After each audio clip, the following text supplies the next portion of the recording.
Thank you very much for joining. Welcome to weekly Bhakti Vaibhav class.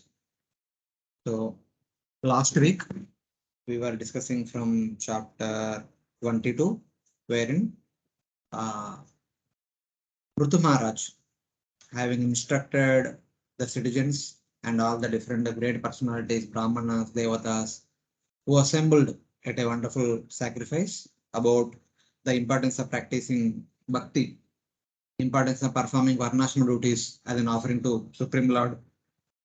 At that time, the four Kumaras suddenly came there. King Prithu received them with due honor, proper respect. Then inquired from them. It is so great fortune that generally no one can see you great personality. Somehow, by your greatness, you have come here. So please tell, is there any hope for a person like me, who is attached to sense gratification, who is bound by samsara, who is immersed in deep darkness? So keeping himself as a what you can say, the instrument, or we can say. So he is requesting for the benefit of the one and all, the entire citizens. So then the Kumaras felt very happy for the reception which King Prithu had. And they said that just like you are looking for our association, we are also looking for your association. It is only by the association of devotees or like-minded people one gets inspiration to practice bhakti, one progresses on the path of bhakti. So with that, they started talking about as per the request by Prithu. It is determined in the scriptures that through thorough deliberation, that the only cause of benefit for the human being is detachment from the body and attachment to the Supreme Lord, who has no material qualities. The only way one can be freed from the clutches of this material entanglement is detachment from the body and things associated with the body, and attachment to the Supreme Lord and things associated with the Supreme Lord. And then there comes the question, how different people become attracted to Supreme Lord and become detached from the material world. The entire people, entire human society can be divided into three parts, especially those who want to get freedom from samsara. They are divided into three parts. So, and the three people get three kinds of benefit, three kinds of results. Some people look for merging in Brahman, that is Sahajya Mukti. Some people look for Shantarati, and some people look for Prema, according to the qualification. Now, starting from verse number 22 till the end of their discussion, they talk about what are the different process practicing which these three results will be obtained. So that they mentioned by the practice of Jnana Mishra Bhakti with the predominance of Bhakti, which culminates in Shantarati. So one attains Shantarati. That is explained from verse number 22 to 36. So initially they talk about Jnana Mishra Bhakti. Bhakti only, they are practicing Bhakti, but endowed with the flavor of Jnana. So they get Shantarati. They enter into Vaikuntha, but they get Shantarati, neutrality. They are not so much into serving the Lord. So they want to be neutral. And then others, those who aspire for Sahajya Mukti, they are supposed to practice Bhakti Mishra Jnana. That is basically called as Jnana Yoga. And they attain Sahajya Mukti. They enter into Brahman. And finally, since Prithu Maharaj is a pure devotee, Ananya Bhakta, they also speak about Ananya Bhakti in the last couple of verses. So this is how, since the four Kumaras are the teachers of Jnana, they speak about different aspects of Jnana. Bhakti Mishra Jnana, Jnana Mishra Bhakti, etc. etc. But at the end, in order to conclude in sweet words, they speak about Ananya Bhakti also.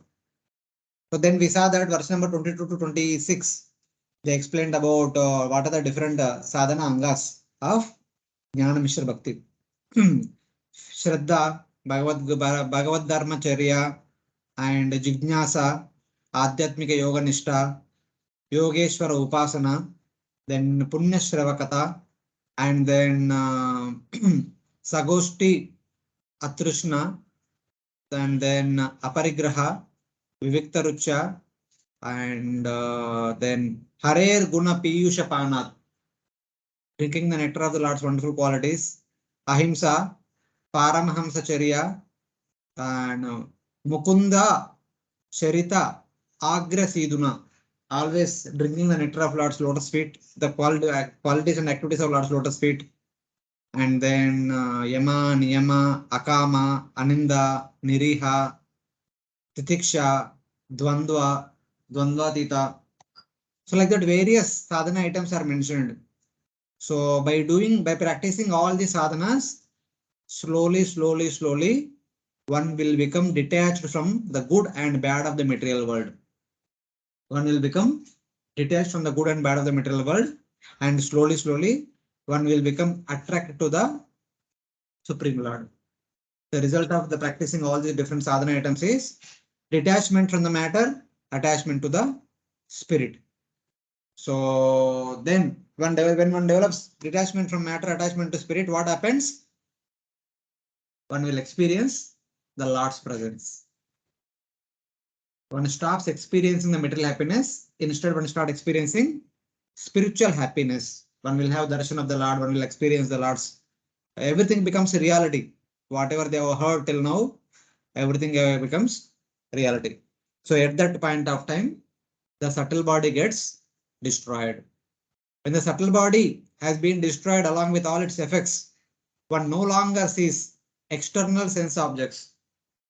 So when one experiences the Supreme Lord, the subtle body gets destroyed. The symptoms of the subtle body getting destroyed is one does not see anything in this world as an object of one's enjoyment. And there will be no internal disturbances. The mind does not hanker for something, and mind does not lament for something which is lost. And there are no obstacles to see Paramatma. Such a person whose subtle body has been destroyed will be able to see Paramatma continuously without any interruption, because they stop seeing the matter. Now they start seeing the spirit, the Supreme Lord. So this is like a person who gets up from the dream. As long as one is in the dream, one sees only dream objects. As soon as one gets up from the dream, one does not see the dream objects. One sees the real objects which are around him. So that is the state of a person who experiences Lord's presence. Then last week we finally stopped with verse number 28. When the subtle body covers the jiva, that means when a person is still alive in the subtle body and gross body, one sees the jiva as an enjoyer. One sees oneself as the enjoyer. And one sees the object of enjoyment which is located all around.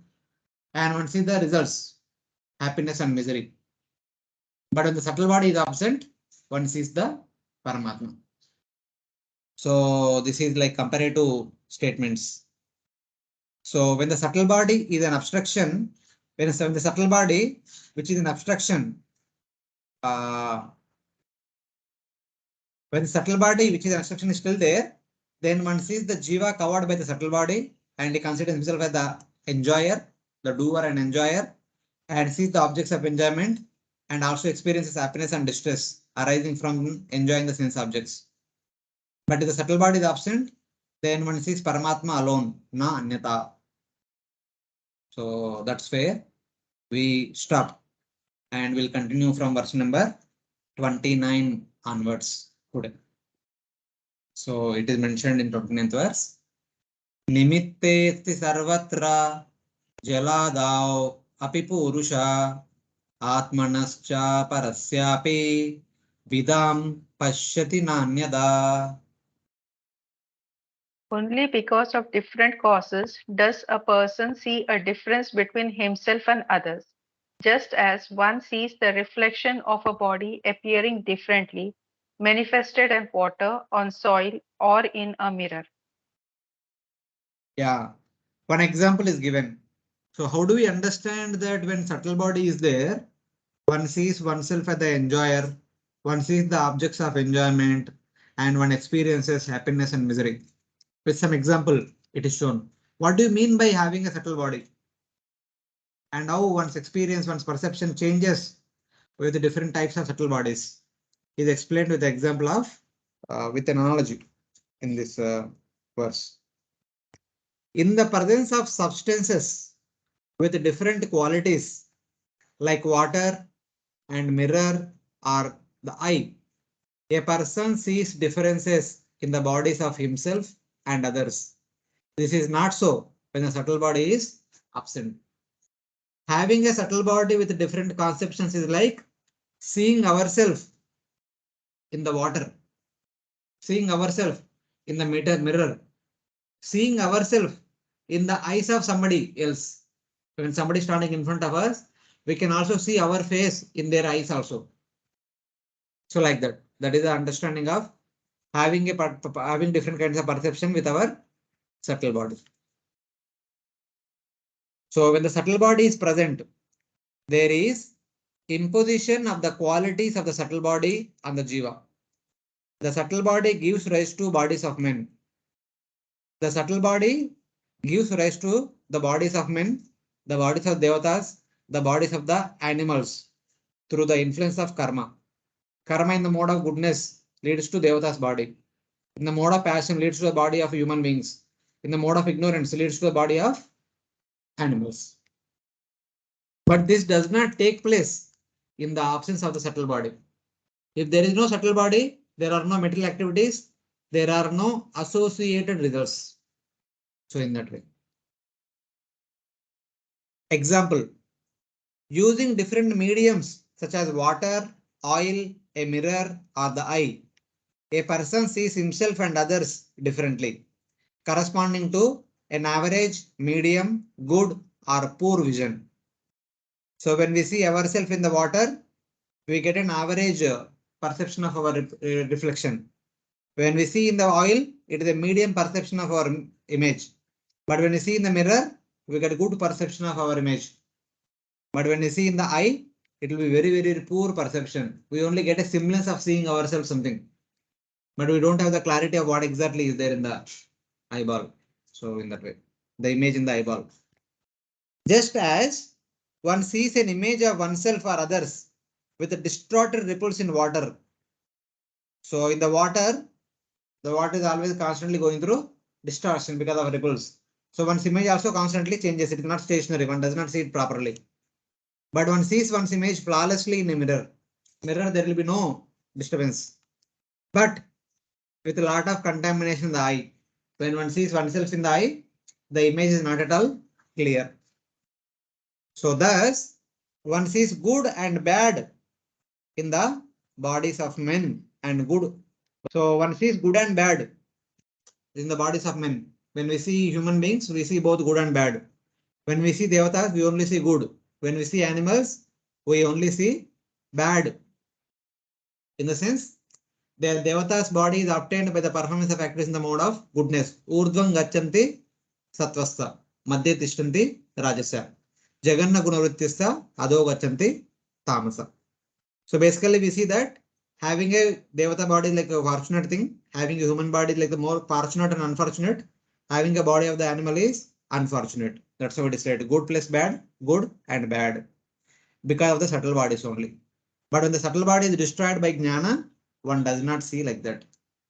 But when the same subtle body is destroyed by the practice of jnana or bhakti mishra jnana mishra bhakti, then one does not experience any such differences. As we heard in Bhagavad Gita, Vidya Vinaya Sampanne Brahmane Gavyasini Sunicheva Supakecha Pandita Sama Darshana.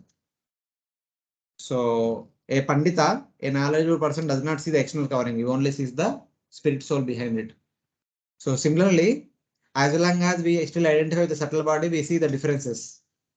So when we are freed from the subtle body's influence, we don't see any differences. We only see the spirit soul. So that's how the four Kumaras are further continuing. What is the meaning of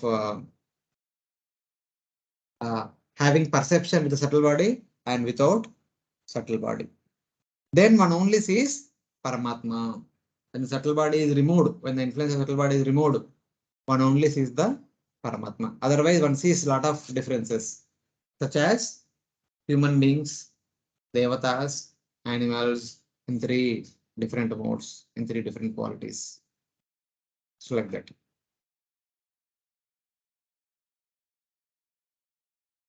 But when the subtle body is destroyed by the practice of bhakti, the pure jiva attains a body of pure knowledge and bliss by the power of rati. But when the subtle, by the practice of bhakti, when the subtle body is destroyed, eventually one comes to the platform of bhava. Here rati means, rati stands for bhava. So by the time one comes to bhava prema platform, one gets a transcendental body. With that transcendental body, one will be able to perceive the Supreme Lord as he is. One will be able to perceive the Paramatma as he is. That is the difference. So then, he then tastes the beauty of the Lord with a body of knowledge, bliss, powers, and sweetness, such as Lord Rama and Lord Krishna, by his eyes and other senses. That is the principal result for the devotees. When devotees, by the practice of bhakti, when the anarthas are removed, when the subtle body is almost destroyed, when one doesn't identify with the subtle body, one will be able to experience the beauty of the Supreme Lord. One's Lord's knowledge, Lord's bliss, powers, and sweetness of the Supreme Lord, one will experience. All these things will be possible when one comes to the platform of bhava and prema. Everything becomes real. This is understood from a previous statement which is mentioned in the Bhagavatam, 3rd canto, chapter 15, text number 37, which said when 4 Kumaras entered into Vaikuntha, their own experience. So when Jaya Vijaya was not allowing them go inside, passing to 7th gate, then Lord Vishnu himself comes. So the experience the 4 Kumaras had when Lord himself came there, that is indicated. That experience will be given to anybody who comes to Bhava and Prema. So like that. At that moment, the Lord with lotus navel, okay, who appears within the hearts of the deserving devotees, understanding that his servants had offended the Kumaras, Jaya Vijaya offended Kumaras, came to the 7th gate with goddess Lakshmi, moving his feet, which should be sought by the great renounced sages. So in that way. So whatever experience the 4 Kumaras had then, when Lord Vishnu himself came out to the 7th gate, that kind of experience will be given to anyone and everyone who comes to Bhava and Prema platform. That is the glory of Bhakti.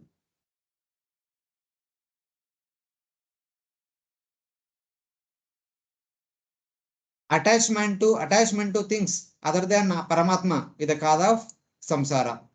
This is explained in the 4 verses. So as long as we have attachment to Atma and Paramatma, we are detached. As soon as our attachment goes to the material objects, we are bound by that. How is that? Is explained in the upcoming 4 verses. Any questions? No, Based on the Prabhuji, previous thank class you. discussion or anything?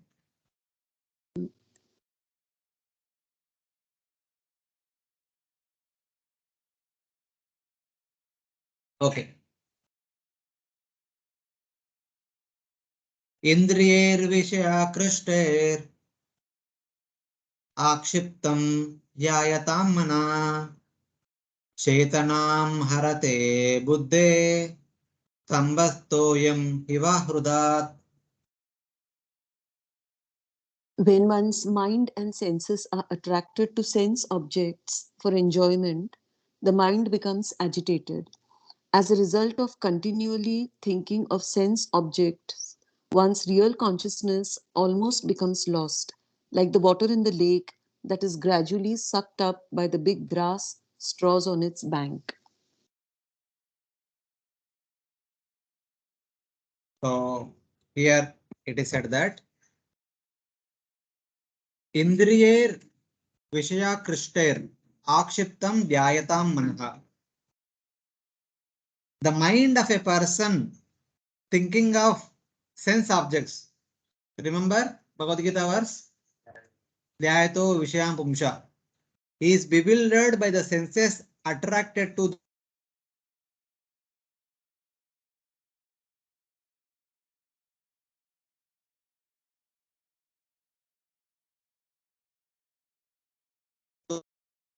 those objects. Chetanam harate buddhe. One's buddhi is disturbed. It is carried away. Just as grass takes away water from a lake. Stambas toyam hiva This is an example. We will see how it happens little later. But this is like similar verses which we read in Bhagavad Gita. 2 verses were there. This and next 2 verses are also same as those 2 verses. The senses of a man who does not want to think of the sense objects, but controlled by habit, thinks of sense objects, even while standing in the forest or in the temple. From the point of view of somebody who is practicing jnana, they'll go to forest. From them, even though they have gone to forest, they don't want to think about the sense objects, but till now they were out of habit, they were attracted to sense objects. In spite of being in the forest or in the temple also, one gets attracted by the sense objects, because that was the habit one followed throughout one's life. Thus, one becomes first attracted by sense objects like sound and touch arising from memories related to one's sons and wife and other sense objects, which one had previously. In relation to a Vanaprastha who had gone to forest, he might remember his wife and children and family, home, all relatives, etc. But in relation to somebody else, they can remember whatever they love most. So in that way, that can happen. Then the mind becomes bewildered by the senses attracted to sense objects. When the senses become attracted to sense object, the mind gets bewildered. Then, even though intelligence is trying to control the mind with a proper discrimination, the bewildered mind then takes away the intelligence's ability to discriminate. That will also be carried away. The invisible nature of this theft is shown in an example.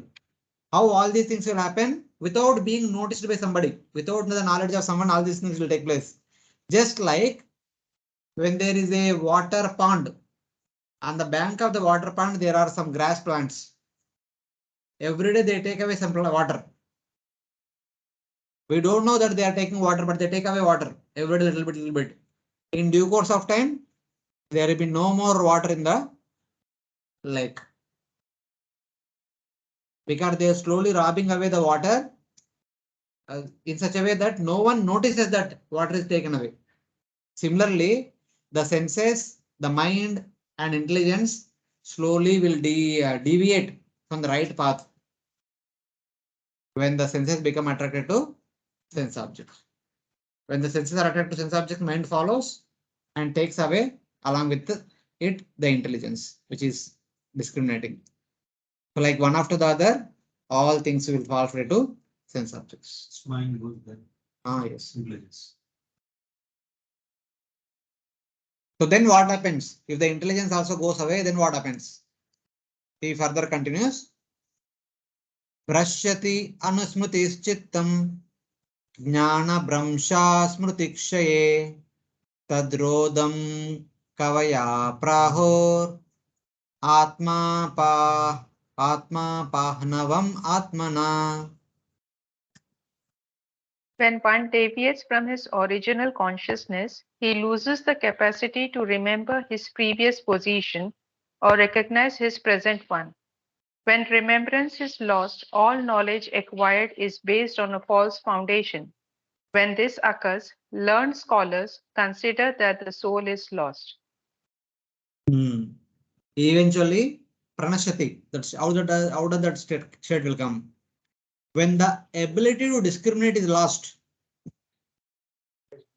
memory becomes destroyed. When the intelligence is not doing proper duty, the discrimination is not happening properly.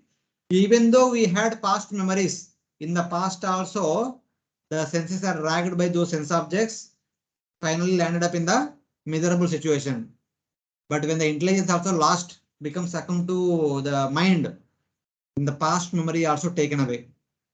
So one will become helpless. With the loss of memory, knowledge is destroyed. Knowledge about what is good, what is not good. Jnana brahmsha.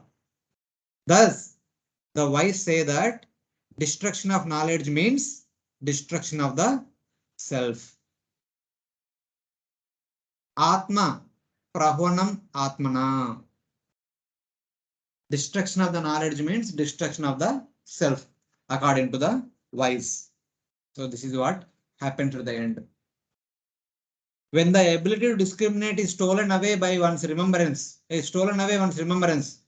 the sequence of past experiences is destroyed.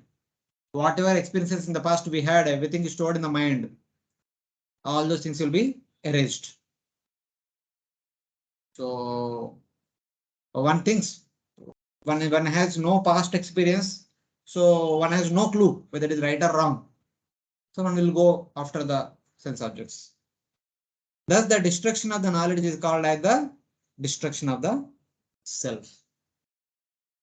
So this is as indicated in the Bhagavad Gita chapter 2, verse number 62 to 63. Dhyayato vishayan pumsha sangastheshu pajayate sanga samjayate kama kamat krodho bijayate krodat bhavat sammoha sammoha sruti vibrama sruti pramshat buddhinasho buddhinashat parnasho. The same two verses again came here in order to help us understand in detail. So it's like that. But when the same senses becomes attracted to the Supreme Lord, one will get the result of going back, come back to Godhead. Exactly opposite way. So thus we should be educated by doing what is the concomitant result. So in that way you will become careful.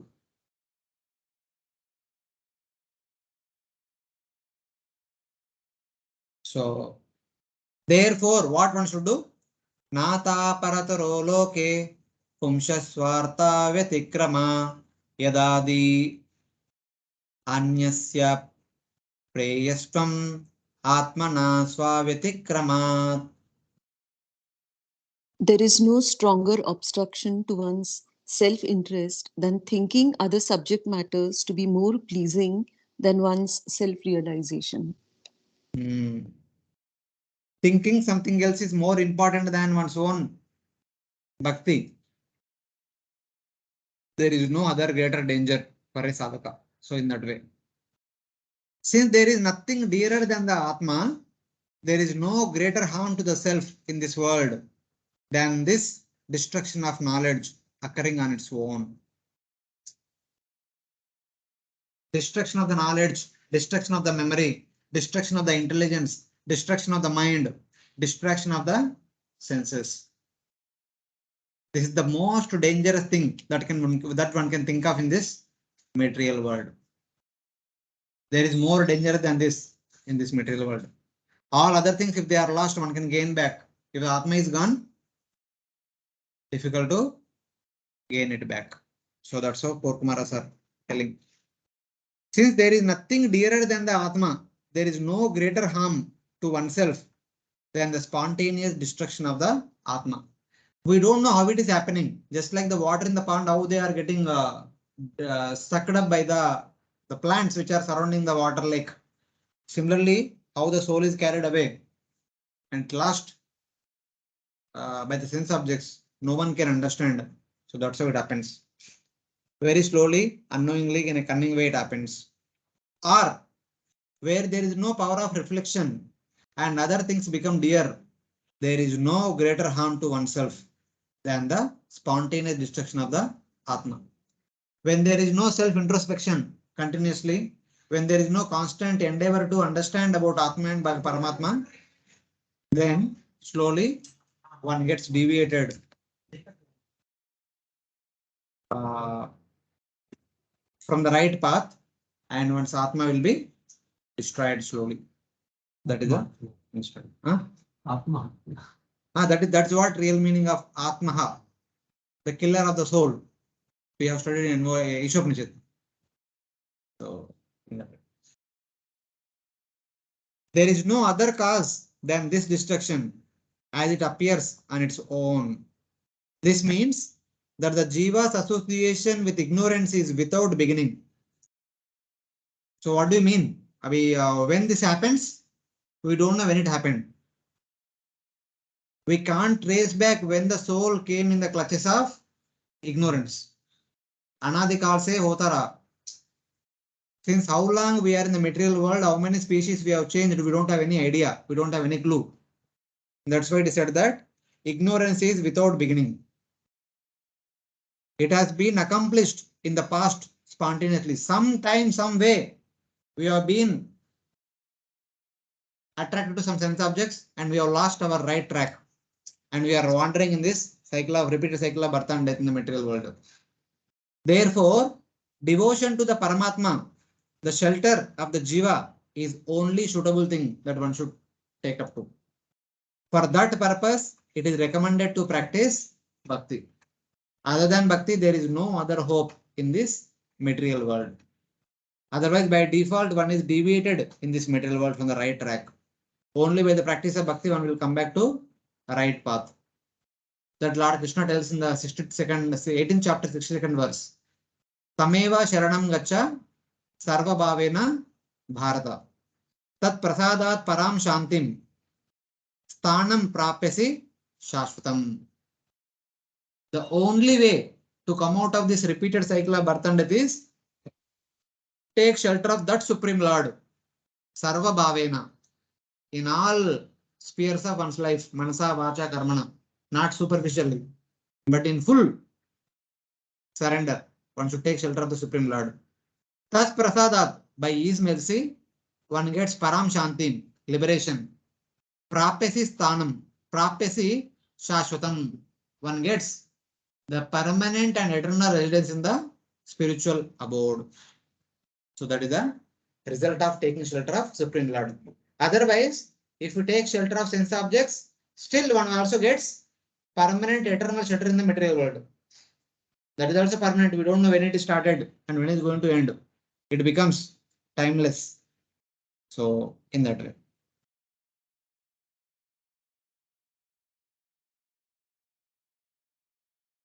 So then there is another verse which is similar to Bhagavatam 1st canto 2nd chapter. Then what should be the goal of one's life? For what one should make all types of endeavors? That he mentions in the next verse. Artendriyartha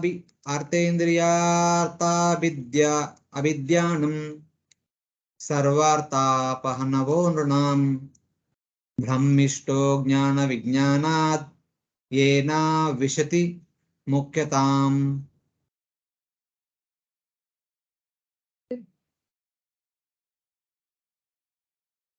For human society constantly thinking of how to earn money and apply it for sense gratification brings about the destruction of everyone's interest. When one becomes devoid of knowledge and devotional service, he enters into species of life like those of trees and stones. If one becomes a role model, so not only oneself, but the entire followership, all the followers will be destroyed. So that is understanding here. Always thinking of wealth and sense objects. Artha, Indriya Artha. Artha is money or wealth in any form, any kind. Sense objects is the destruction of all goals for humans. And by this, after having destroyed Jnana and Vijnana, one attains immovable life forms. Slowly, one degrades. Eventually, one comes down to the position of the plants, which cannot move only anywhere. Like that, one becomes Jada in this material world. Tree also is called Jad, na? Jad bolte na? Jada, matlab dull, almost dull, without any proper consciousness. In the always thinking of wealth and sense objects is the destruction of all goals, by which, having destroyed Jnana and Vijnana, one attains immovable life forms like plants and trees. So this is the same thing as mentioned by Srila Prahlad Maharaj in the 7th canto while speaking to his father. What should be the goal of one's life? Nate vidu swartha gatim hi Vishnu durashayaye bairartha manina anda yatande rupagiyamana itepi se tantram urdamni baddha. If you don't take shelter, if you don't understand that the real benefit we get is by taking shelter of Lord Vishnu, or attaining Lord Vishnu is the real benefit for oneself. Till then, we are simply baffled in our attempt to become happy in this material world. And we simply follow another role model who is also bind, or we become role model to somebody else. And we go to hell and they also come after us to hell. So like that, it is indicated. Therefore, what is the solution? Naisham matit tava durgra mangrim prushyati artha anartha pagamo yadartha mahiyasam pada rajobhishekam nishkinchananamna vrinita yavat. As long as we don't accept the shelter at the lotus feet of some spiritual master and follow in their footsteps, following their footsteps, following their instructions, till then we will be bound in this material world only. Only then we will have a hope to get delivered from this material world. So like this, these are all various references also we can think of. When and where, by what means one is bound in this material world, and by what means one can be delivered from this material world. So like this, all these things nicely noted by the Kumaras. Any questions? Able to follow? Hare Krishna.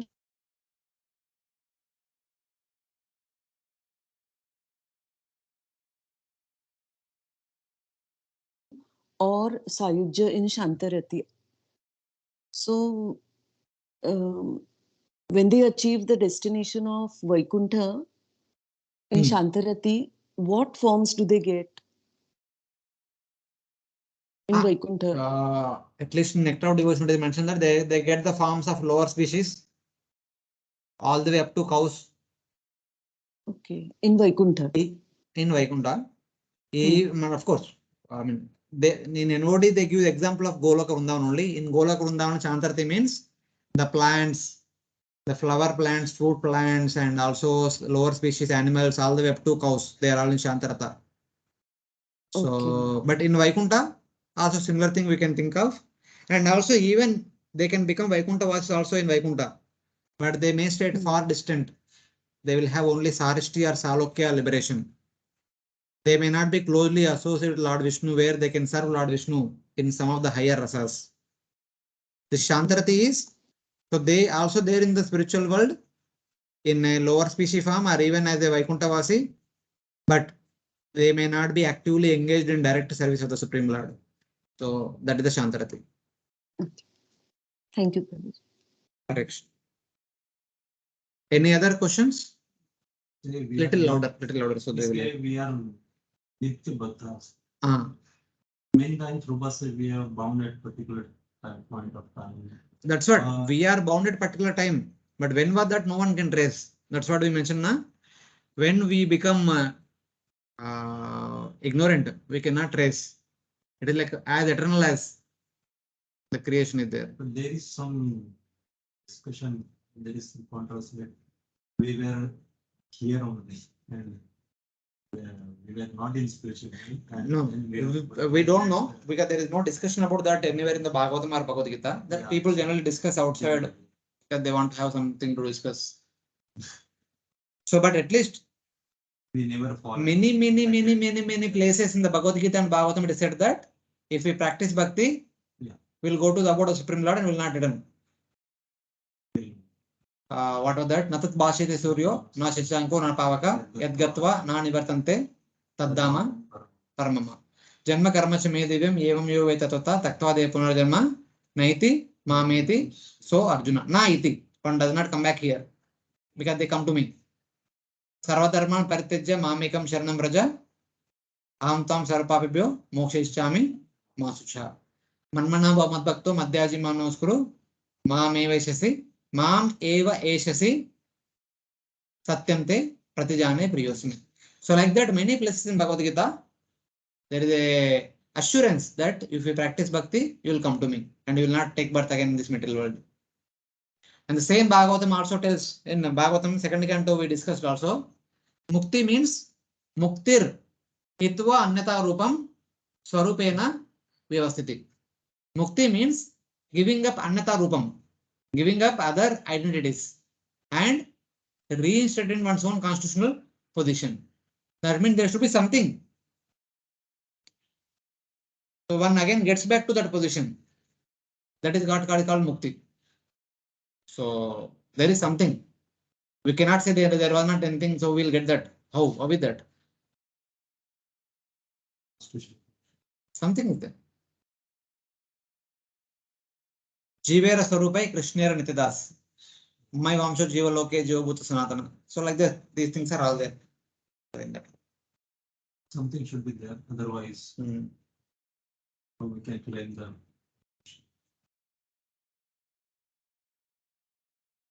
So the Kumaras further continue. Na kuryat karchit sangam tamastivram titirishu dharmartha kama mokshanam yadatyanta vigatakam. Those who strongly desire to cross the ocean of nescience must not associate with the modes of ignorance. For hedonistic activities are the greatest obstruction to realization of religious principles, economic development, regulated sense gratification, and at last liberation. It says that those who desire to cross over the intense ignorance of samsara, tamas tivram titirshu, those who are desiring to go back to Godhead, such kind of people should never have attachment. Na kuryat karhichit sangam, should never associate with to those things which completely obstruct atyanta vigatakam, which are very detrimental. For what purpose? For the execution of dharma, artha, kama and moksha. Dharma, artha, kama, mokshanam. If at all one wants to go back to Godhead, one should not take shelter of those things which are detrimental to one's practice of dharma, artha, kama, moksha. तो notification में बहुत shocking थी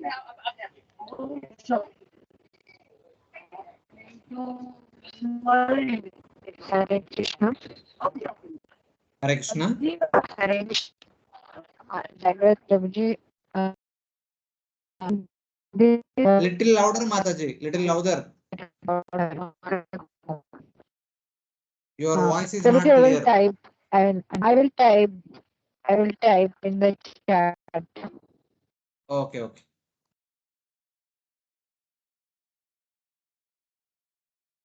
So Prabhupada writes in the purport at the end of the first page, as long as the body is there, it is not possible to become completely free from all these material interests. It is not, however, recommended that one act only for sense gratification and earn money for that purpose only, sacrificing all religious principles. Then at the end of the purport, Prabhupada writes, the Vedic process of sense gratification is enjoy sense gratification and yet ultimately attain liberation. Vedic civilization offers us all knowledge in the Shastras, and we live in a regulated life under the direction of Shastra and Guru Sadhu Shastra. Thus, all our material desires will be fulfilled. At the same time, we'll be able to go back to Godhead. It's like that. Shastra never deny us perfecting dharmartha, kama and moksha.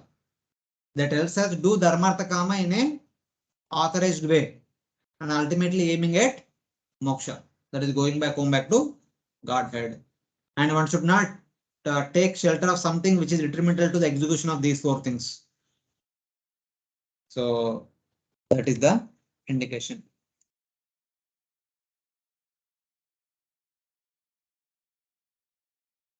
So here Mataji is writing that does having human birth on earthly planet is lower or higher than the being in lower species in spiritual planets?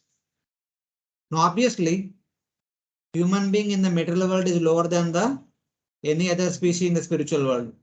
They may be in a different species, but they are in the spiritual world that is more When one side it is said about to cross the ocean of nescience, then why dharma and artha and moksha is required for that? Yeah, they are required. As long as we are in this material world, we need to do our duties.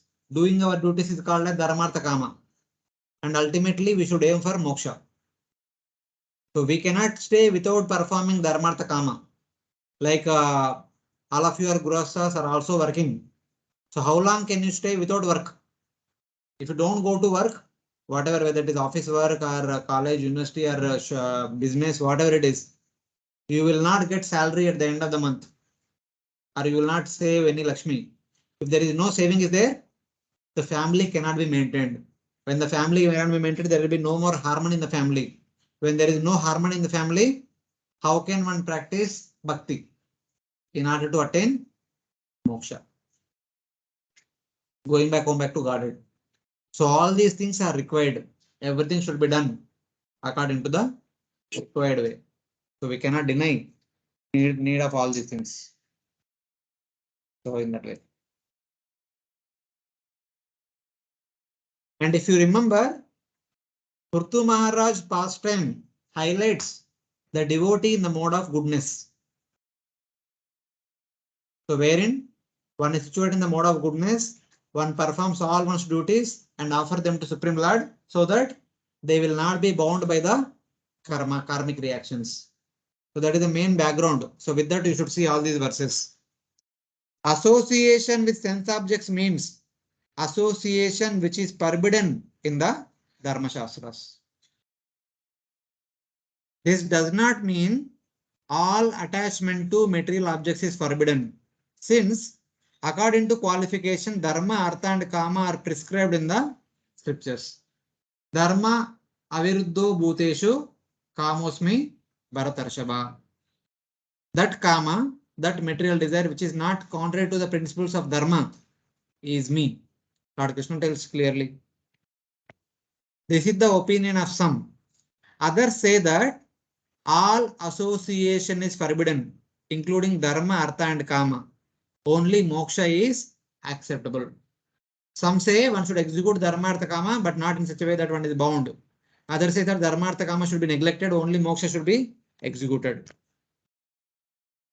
So different people have different opinion, but as long as one is in this world, one need to do one's duties, so one need to execute whatever is needed. Dharmasya hi apavargasya nartho arthayopakalpate nartasya dharmekantasya kamo labhai smruta. The understanding is what kind of dharma, what kind of artha, what kind of kama one should have. The material results are not the suitable as goals for the person dedicated to higher spiritual goals.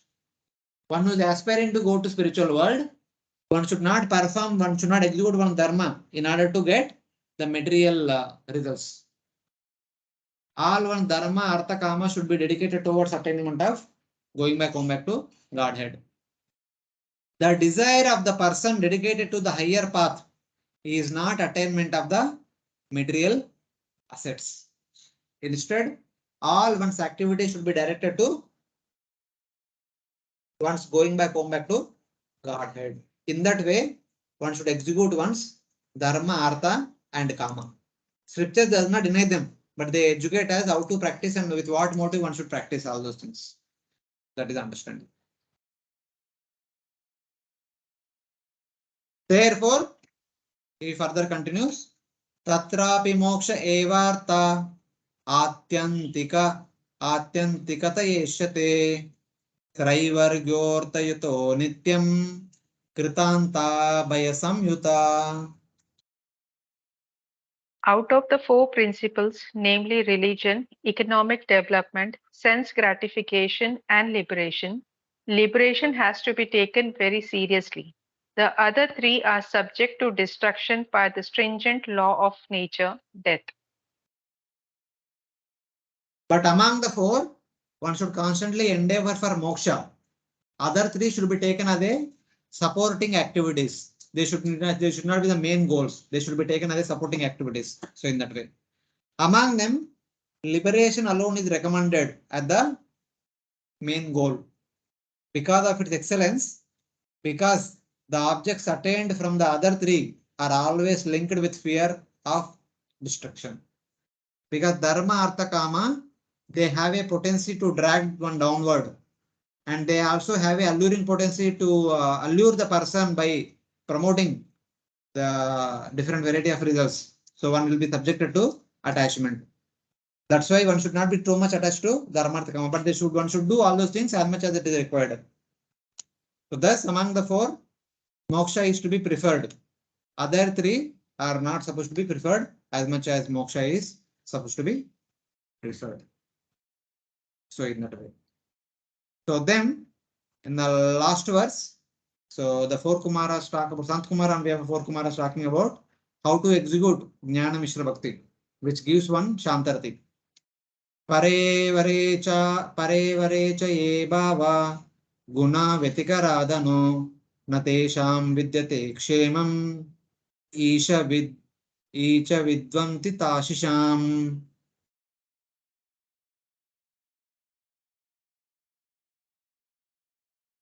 We accept the blessing. Sorry, Pupji, continue.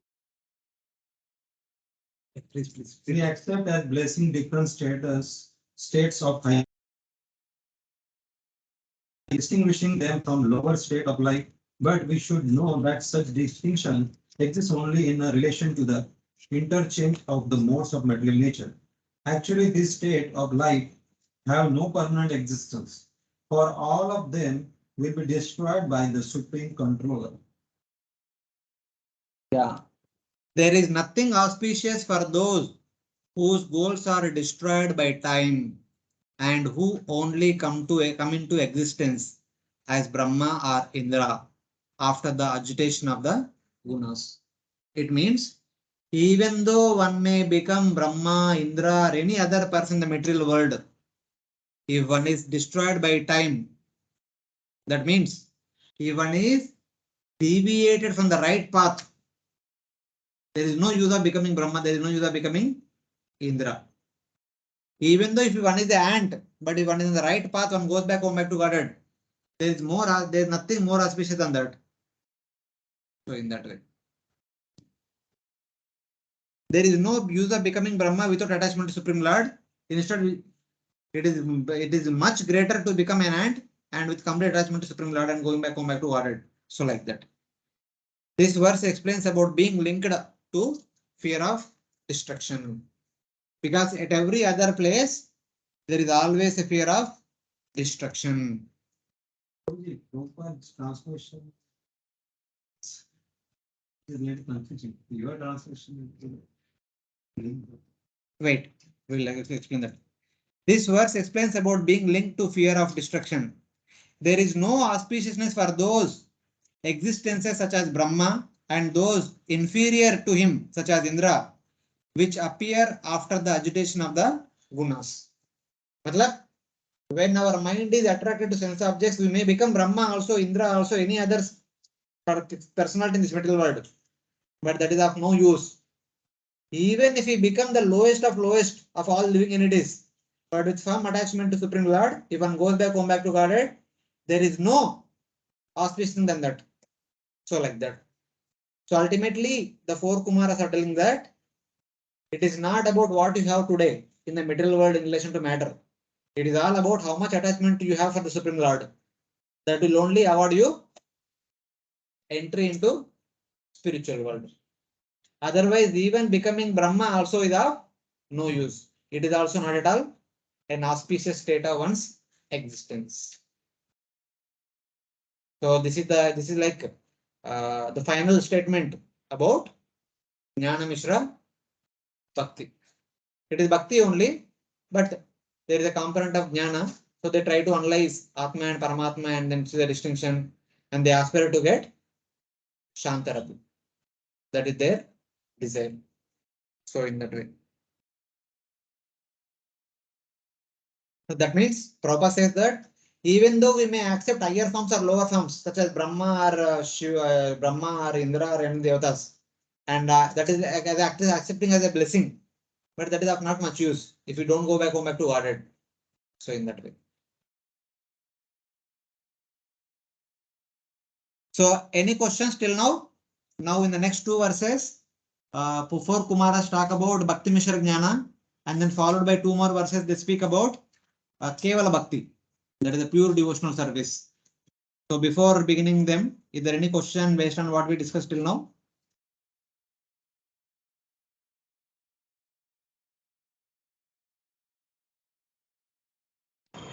Hare Krishna, Prabhuji. Yes, much. Prabhuji, I have a couple of things which I think I didn't understand. First of all, when we are discussing about this entire Jnana Mishra Bhakti, the emotion which I'm feeling that which I can extract to take shelter is the fear, basically, because we should not be entangled, because we fall into lower species. Thus, we take shelter of the Supreme. तो यहाँ पे वो emotion का मुझे समझ में नहीं आ रहा कि out of fear we are trying to take the shelter when we are talking about the gyan mishra भक्ति. We should not see it as a fear. We should see it as a knowledge. Out of knowledge, by doing what, we will get what. That knowledge, one should be educated with thorough knowledge, then one will take the right thing. Mm-hmm. But Instead of seeing fear, you see the knowledge. Okay, so then again it's the same thing. Okay, I have the knowledge that if I do this, wrong things, I'll be stuck in the material world, and if I do the right thing, I'll go there. But is Yes. it not fear also? There is there is subtle fear also of not getting entangled here. Is it not? Yeah, fear may be there. It varies from person to person, but knowledge is same for all. Okay. Prabhuji says healthy fear. One should have healthy fear. There is no problem in having healthy fear. So it again all depends on how you define the healthy fear, because healthy fear means what? I mean, you not getting entangled in the material world. Is fear healthy fear? Not like that. Here, see, when you know what is what, this is right, this is wrong. So you should be on the right path. So what is the need of fear? There is only fear when we do wrong things. No, yeah, I understood that, but I was just thinking that the objective of taking Jnana Mishra Bhakti seems like there's a fear, some kind of Okay, that's one thing. Also about when you were in the previous verses, when you were saying about Dhyayato Vishyantamsha, generally we say that the senses, the intelligence is subtler than the mind, and mind is subtler than the senses. But what I feel is the degradation is happening with senses. When the senses become agitated, then the mind takes action, and then mind takes the power of the intelligence. So I'm not understanding the hierarchy of the supremacy of these three. What element is better than the other? There are actually two factors. You see, there Yeah. are alluring objects around us. In front of our vision, there are so many objects which are alluring us. The first entity getting attracted is the senses.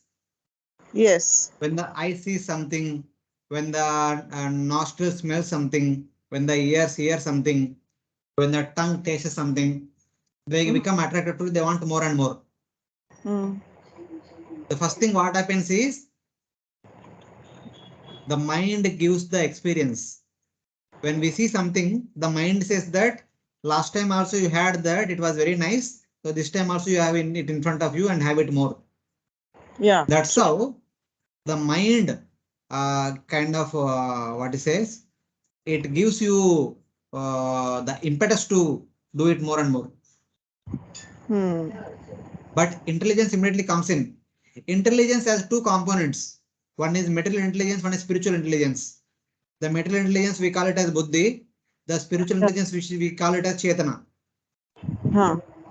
The material intelligence discriminates from the within the purview of the material world.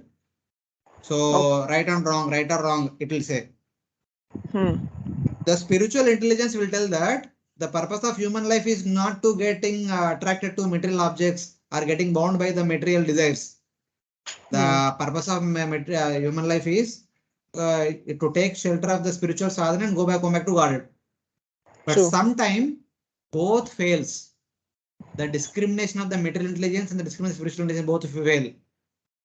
Because the senses and mind become more powerful, they do not listen to material intelligence as well as spiritual intelligence, buddhi and chetana. Yeah. So then, when buddhi and chetana are overpowered by the mind, one's smriti also does not come to help. Because all our past experiences of contacting the same sense objects and leading to misery, they are evaporated. When they are evaporated, we don't have any past history. For us, then everything is new. And we don't have any bad, what we can say, bad expecting bad results. We only, I mean, the mind and senses are only looking forward. I mean, this will be very pleasuresome, very happy situation. Why are you speaking negatively? How can you say that there will be a problem afterwards? Get lost, nothing will happen. I'm sure nothing will happen like that. So like that, the senses and mind will take over. Then that's when the smriti is lost. Then one is lost. That's how one is bound. Now the question is that when we are bound for the first time, no one can trace. Long back we are bound and we are going life after life after continuing in this material world. This is the knowledge. When we know this knowledge, one does not make the same mistake once again. That means our knowledge has not become proper. अभी इधर सुन के इधर से छोड़ने से वो that does not become knowledge. आध्यात्म नित्या विनृत्त कामा. Every day we should endeavor to understand what is this. Every day we should remind ourselves, because we can't remember it for lifelong. We should remind ourselves every day. At the same time, vinurta kama, we should not desire material sense objects. Both should go together. Yeah, true. This is making it more clear that what actually when we talk about memory loss, what we are talking about. So we are forgetting the past miserable experience and still hankering for the pleasure of the material senses, and therefore we are getting into the the loop of being here. See, hankering is there, but if you have some case study of the past bad experience, then you will not do the mistake of doing it. But when the past memory is removed, so for you it is a new thing. Yeah. And no one will expect some bad result coming out of it. Like आप क्या बोल रहे हैं, कुछ चुप, सब अच्छा चल रहा है, कुछ बैड नहीं होगा, गलती ऐसा मत बोलो, ऐसा करके they'll go ahead. Actually, So like it exactly works like this. Yeah. Thank you.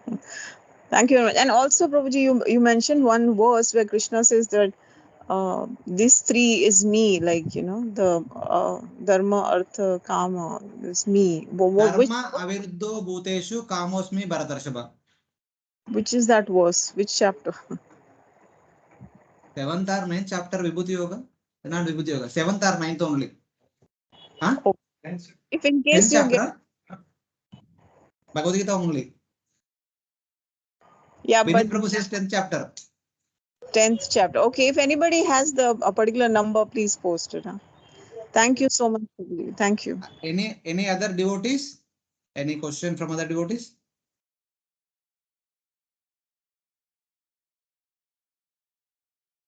Because next two verses will be quite technical. If you understand, no problem. If you don't understand, don't mind. So you don't need to worry about those two verses, that they are not actually meant for us. They are meant for Bhakti Mishra Jnanis, those who are aspiring to get into Brahman. There is a discussion about them, what they are supposed to do, how they are supposed to practice, etc. etc. But we will follow. Jnana Mishra Bhakti, having predominance of Bhakti, culminating Chantarati, was explained starting from verse number 22. Verses 37-38 will summarize Bhakti Mishra Jnana with a predominance of Jnana with the goal of Sahyajya Mukti, merging into Brahman. Finally, Sanat Kumara will speak pure Bhakti, by which one achieves Prema, in which liberation and that means Sahyajya Mukti is a secondary effect in two verses 39 and 40. That is 7:11, Bhagavad Gita chapter 7, verse number 11. So in that way. So now text number 37-38, Sanat Kumara will explain about Bhakti Mishra Jnana. Basically, it is talking about Jnana Yoga with little Bhakti in it. The Jnana Yoga that we have studied in 4th chapter Bhagavad Gita, 5th chapter Bhagavad Gita, and 13, 14, 15, 16, 17, 18 chapters of Bhagavad Gita, here it is kind of summarized, which makes one to aspire to attain Sahajya Mukti. So what is their thought process? What kind of sadhana they practice? Briefly mentioned in 2 verses. Tattvam Narendra Jagata Matatata Atatastutam cha Dehendriyashu Dishanatma Biravrutanam Ekshetra Vittapataya Hrudi Vishwagavi Pratyak Chakasti Bhagavam Tamavehi Sosmi.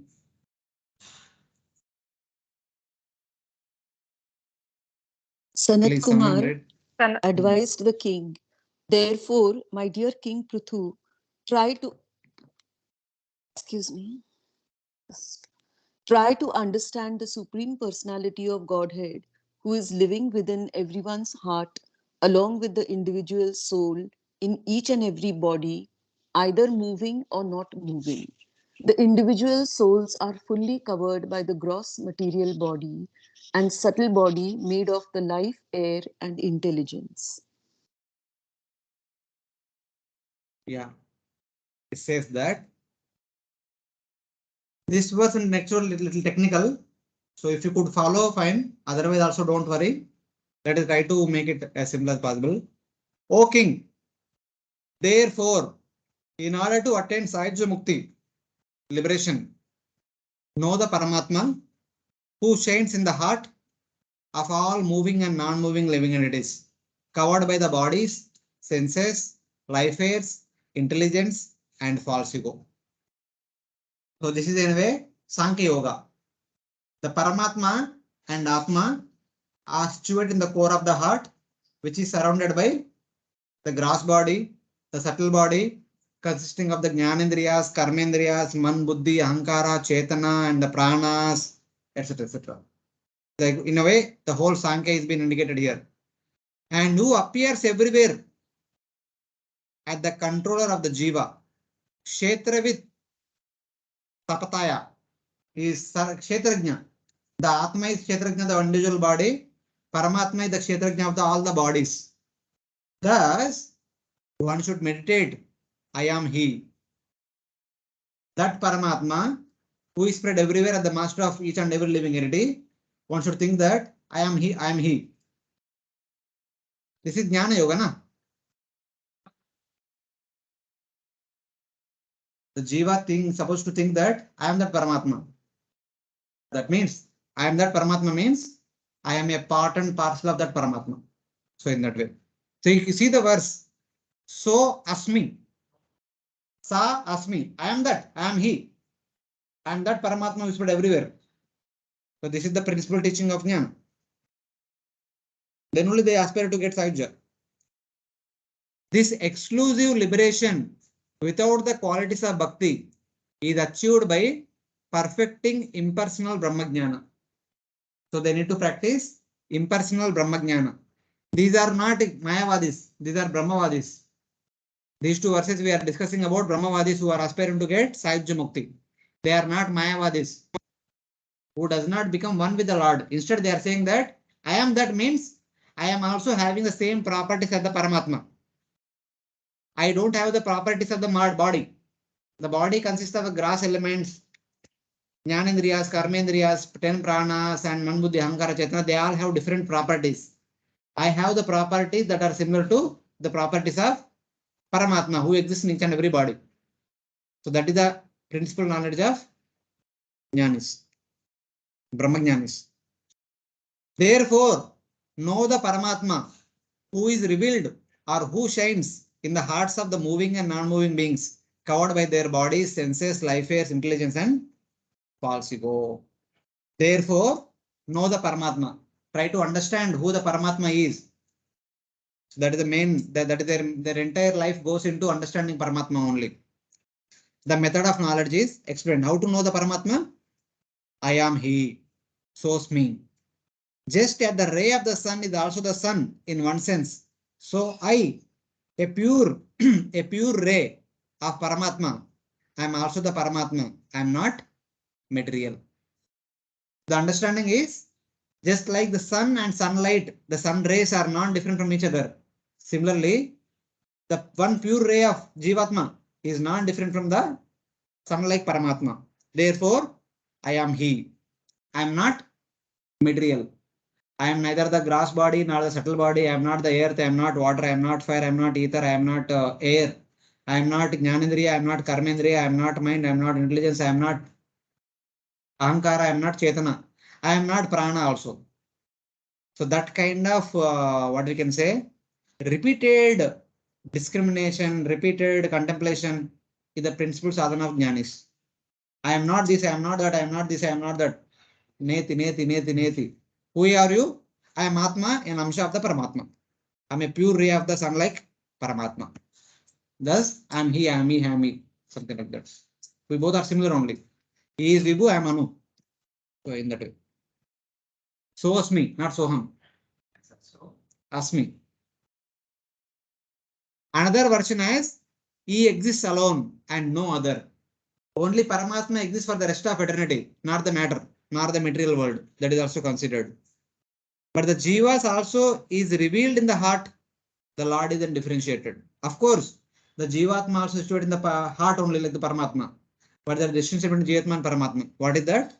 He is revealed everywhere.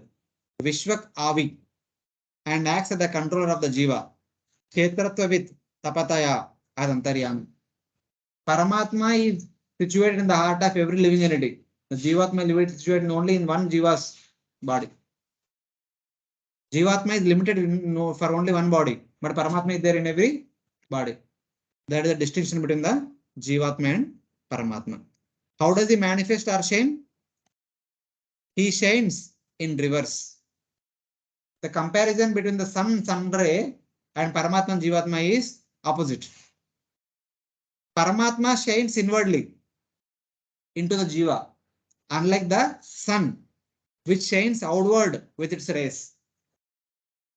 The sun's light comes out of his body, but Paramatma's light does not come outside. Paramatma's light is only restricted within the Jivatma. It cannot come out of Jivatma. So in that way, only Jivatma perceives the light of the Paramatma. No one else can perceive outside. But sunlight is given to everyone. Just if you are trying to extend the logic, it is not good. In that way, they are telling. So that means basically the Paramatma is pursued by individual only. When sun is there outside, everyone sees sun. Everyone sees sunlight. But Paramatma is not there. Though Paramatma is there, the art of everyone cannot see Paramatma. Only a self-realized person can see the Paramatma. He is seen inwardly, not outwardly. Kshetrajnan chapi mam vidhi sarva kshetreshu bharata. Kshetra kshetrajnayor jnanam. Etta jnanam matam mama. What is the real jnana? Real jnana is that which helps us understand the difference between kshetra and kshetrajna. So when we know, so in that there are two kshetrajnas. Individual kshetrajna, collective kshetrajna. That means knowing the body, knowing the Jivatma, knowing the Paramatma is complete knowledge. So that is what is mentioned in this verse. Yes, Prabhu. Sorry, this is regarding the can give some practical tips of avoiding. How to avoid that? The diato should be directed to something which is worthwhile. Should be directed to chanting, hearing, deity service, something like that. It is there for the material objects, but it should be diverted to spiritual objects. That will take a lot of practice, a lot of endeavor, a lot of training also.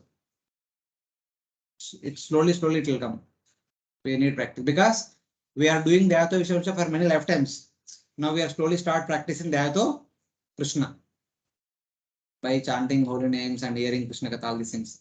So we need some more practice. Slowly it will come. Or our eagerness to do this only, not do that, should be so great, then it will happen.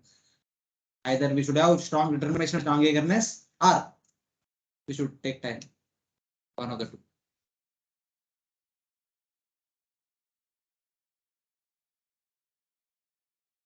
This verse and the next verse rejects the idea that the Lord becomes contaminated by being present in the hearts of all living entities. So just like Atma is there in the heart of all the living entities, Paramatma is also there. But Atma gets contaminated by matter. Does the Paramatma also gets contaminated by matter? No. That is elaborated in the next verse. Yasmin idam sadasad atmataya vibhati maya viveka viduti srujivahi buddhi tam nitya mukta parishuddha vishuddha tattvam pratyuda karma kalila prakritim prapadhye. The Supreme Personality of Godhead manifests himself as one with the cause and effect within this body, but one who has transcended the illusory energy of by deliberate consideration, which clears the misconception of a snake for a rope, can understand that the Paramatma is eternally transcendental to the material creation and situated in pure internal energy.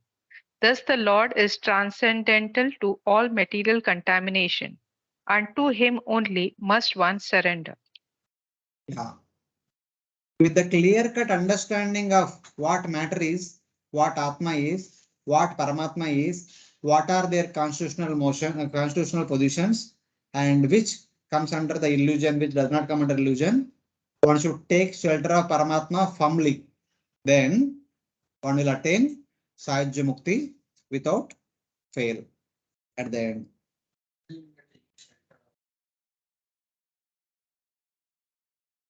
Why one need to do Sankhya analysis? What is the need of doing Sankhya analysis? What did we discuss in third canto? But how do you go? Understanding what I am not, what I am not, what I am not. Ultimately understanding I am Atma. Atma, not Paramatma. So what kind of Atma? What is the identity of Atma? Atma is a pure ray of Paramatma. Okay. Then how long the Atma, which is the pure ray of Paramatma, should wander here and there? It should stay with the sunlight Paramatma. So that's what is all about. Taking shelter means I want to be with Paramatma. I don't want to go here and there. So in that way. I surrender to Paramatma, Tam Prapadye, who defeats material energy contaminated by karma, who is ever liberated. Paramatma is Nitya Mukta, who is completely pure, Parishuddha, who is the highest truth, Vishuddha Tattva, and within whom Maya manifests the universe, Maya idam vibhati. Sarvam idam kalam Brahma. Everything comes from the Supreme Lord only, in that way. So, in whom the Maya manifests the entire universe at the cause and effect, superior and inferior, Sad Asad, Atmataya, but which can be dissolved by discrimination. Though, under the glance of Paramatma only, the Maya creates the material universe, the Maya creates the material bodies, but by taking the shelter of the same Paramatma, one can dissolve one's material identity. Currently, we are all living in the material body, the body which is given by Maya Devi. But by taking shelter of the Paramatma, we can dissolve our identity as a human being.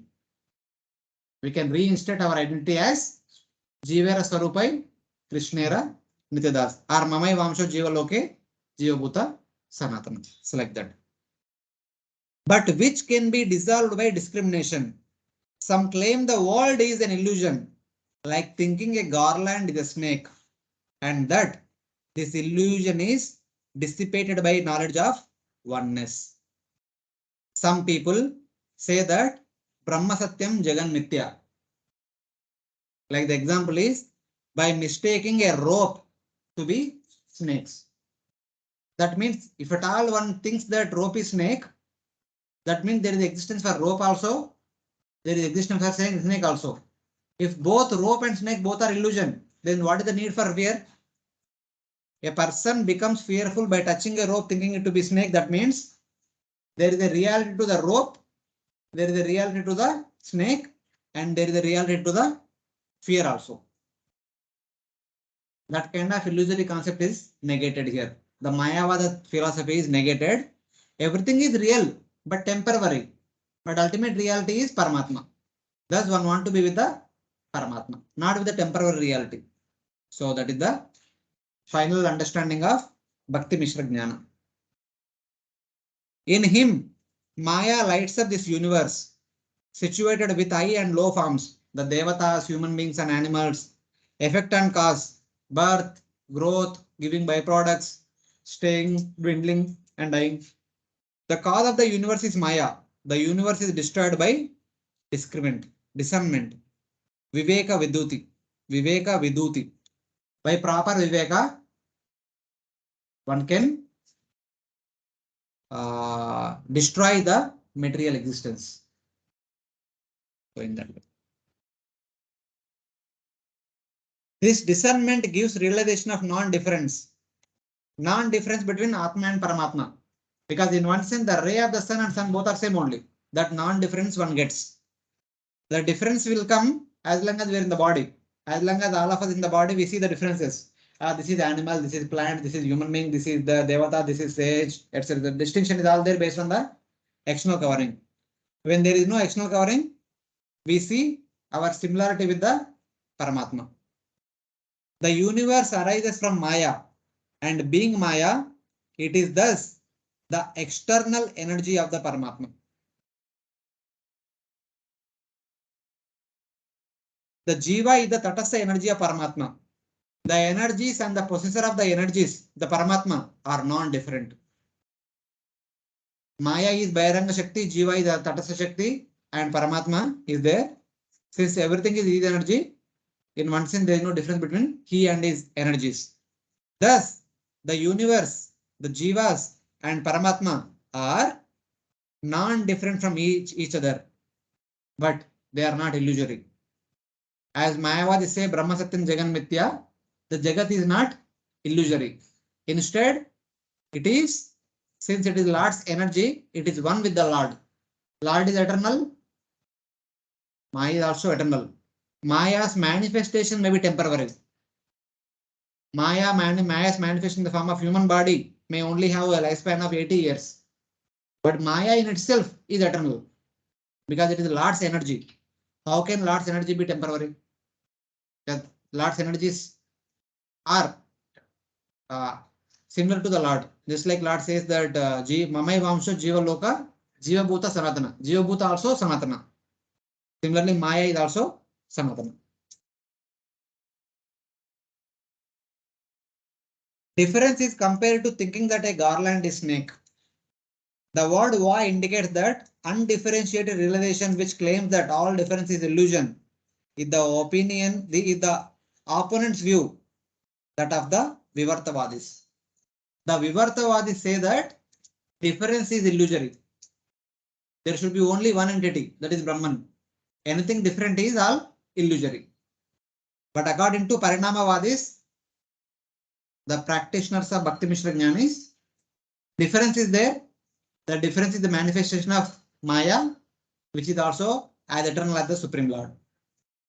The difference is there only as long as we see the body. But when we realize we are not the body, we are the spirit soul, there is sameness among all the spirit souls. So in that way. The Lord is ever liberated because he is completely pure. He is the ultimate truth. He defeats Prakriti, contaminated by karma. We are bound in the material world because of our karma. So that karma we call it as contamination. The sinful desire, sinful karma is contamination. Thus, I surrender to him. Without bhakti to Paramatma, in the form of surrender, liberation is not possible. Thus, therefore, surrender to Paramatma is very much required. Without surrender to Paramatma, there is no possibility of getting Sahajya Mukti. That surrender is the component of bhakti. Analysis and trying to understand that I am not the earth, I am not the water, I am not fire, I am not air, I am not ether, I am not the Jnanendriyas, I am not Karmendriyas, I am not the pranas, I am not the mind, intelligence, ego and Chetana is Jnana. But taking shelter of Paramatma is bhakti. So without bhakti, without taking shelter of Paramatma, one can never ever get liberation just by I am not this, I am not this. That will never give liberation. Thus, the secondary role of bhakti as an anga of jnana is shown in these two verses. So thus, in the last two verses, there is a brief description of Bhakti Mishra Jnana, the Sankhya Yoga, briefly narrated in summary. So like that. So we'll take a break, then we'll continue with the next verse after the break. If there are any questions also, we'll take after the break. Correction.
Hare Krishna. Devotees are there. Hare Krishna, Prabhuji. Hare Yes. Krishna, Prabhuji. Hare Krishna. Yeah. So, any questions?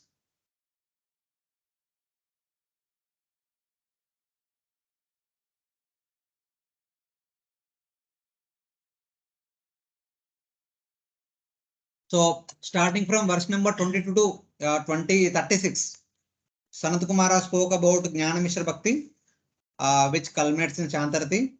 And the last two, verse 37-38, he explained about Bhakti Mishra Jnana, which culminates in Sahajya Mukti. But understanding King Prutu's distaste of the words, know that Lord, I am He, mentioned in verse number 37, since he had pure bhakti in the mode of a servant and nothing else, because Prutu had the nature of being a servant. I want to serve the Lord just like Mother Lakshmi serving him. Let Mother Lakshmi stay on the chest of Lord Vishnu. Let me stay on the lotus feet and massage his feet. That was his desire. He does not want to either merge into Brahman or get Shantarati. He want to serve. He did not like both the two. But there could be some people in the assembly. So for their benefit he heard. And also the subject matter is all about Sattvic Bhakti, Sattva Bhakti, not Nirguna Bhakti. So for the benefit of people in general, Sattva Bhakti is explained. And also 4 Kumaras are teachers of Jnana. So they are teaching what they are supposed to teach. Now finally, for Prutu Maharaj, it is like a combination discussion. The Kumaras are opening their heart. They are speaking about Ananya Bhakti. So in that way. Sanat Kumara now speaks of pure Bhakti, Kevala Bhakti, by which one achieves prema, in which liberation is a secondary effect. He thus glorifies Kevala Bhakti as the best process in 2 verses, 39 and 40. So these are the last final words of Sanat Kumara. Yat pada pankaja pala savilasha bhaktya karmashayam gratitamudgratayantik santa tadvanna riktamatayo yatayopi ruddha shroto ganastamaranam bhajavasudevam.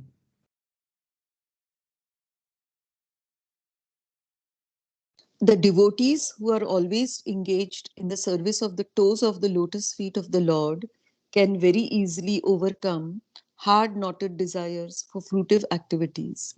Because this is very difficult, the non-devotees, the jnanis and the yogis, although trying to stop the waves of sense gratification, cannot do so.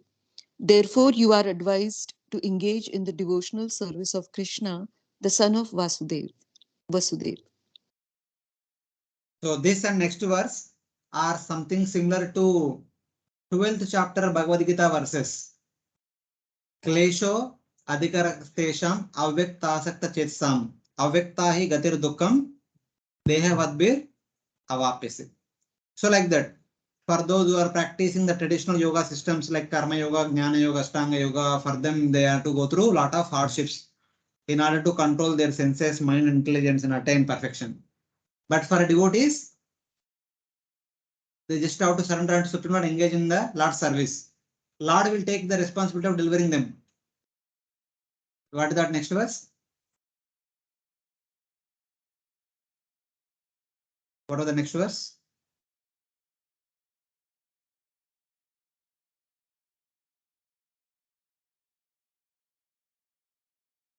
Aham samuddartha samsara sagarat. It is Lord will take the responsibility of delivering that devotee from the samsara sagara. So that is indicated in these 2 verses. So devotees don't have to endeavor a lot to control the senses. Instead, they simply have to engage in the service of the Supreme Lord. That is the easiest process of bhakti. So that is what is indicated in the next 2 verses. Yat pada pankaja palasha vilasha bhaktya karmashrayam garitam udgatayanti santa tadvanna rikta matayo yatayopi ruddha. Yatayo means yati, the sannyasis. The traditional sannyasis who are following Nishkama Karma Yoga, Jnana Yoga and Ashtanga Yoga, they need to go through a lot of hardships. But the devotees, Shroto Ganastam Aranam Bhajavasudevam, they simply need to engage in Lord's bhajan. Lord Vasudeva's bhajan. That itself will deliver them from the unconquerable samsara. This is the easiness of bhakti. Worship Vasudeva, Tam Vasudevam Bhaja, who is the shelter, Aranam, the shelter of the surrendered devotees. By devotion to his lotus toes, Etpada Pankaja Palasha Vilasha Bhaktya, by devotional service unto the toenails of the Supreme Personality of Godhead,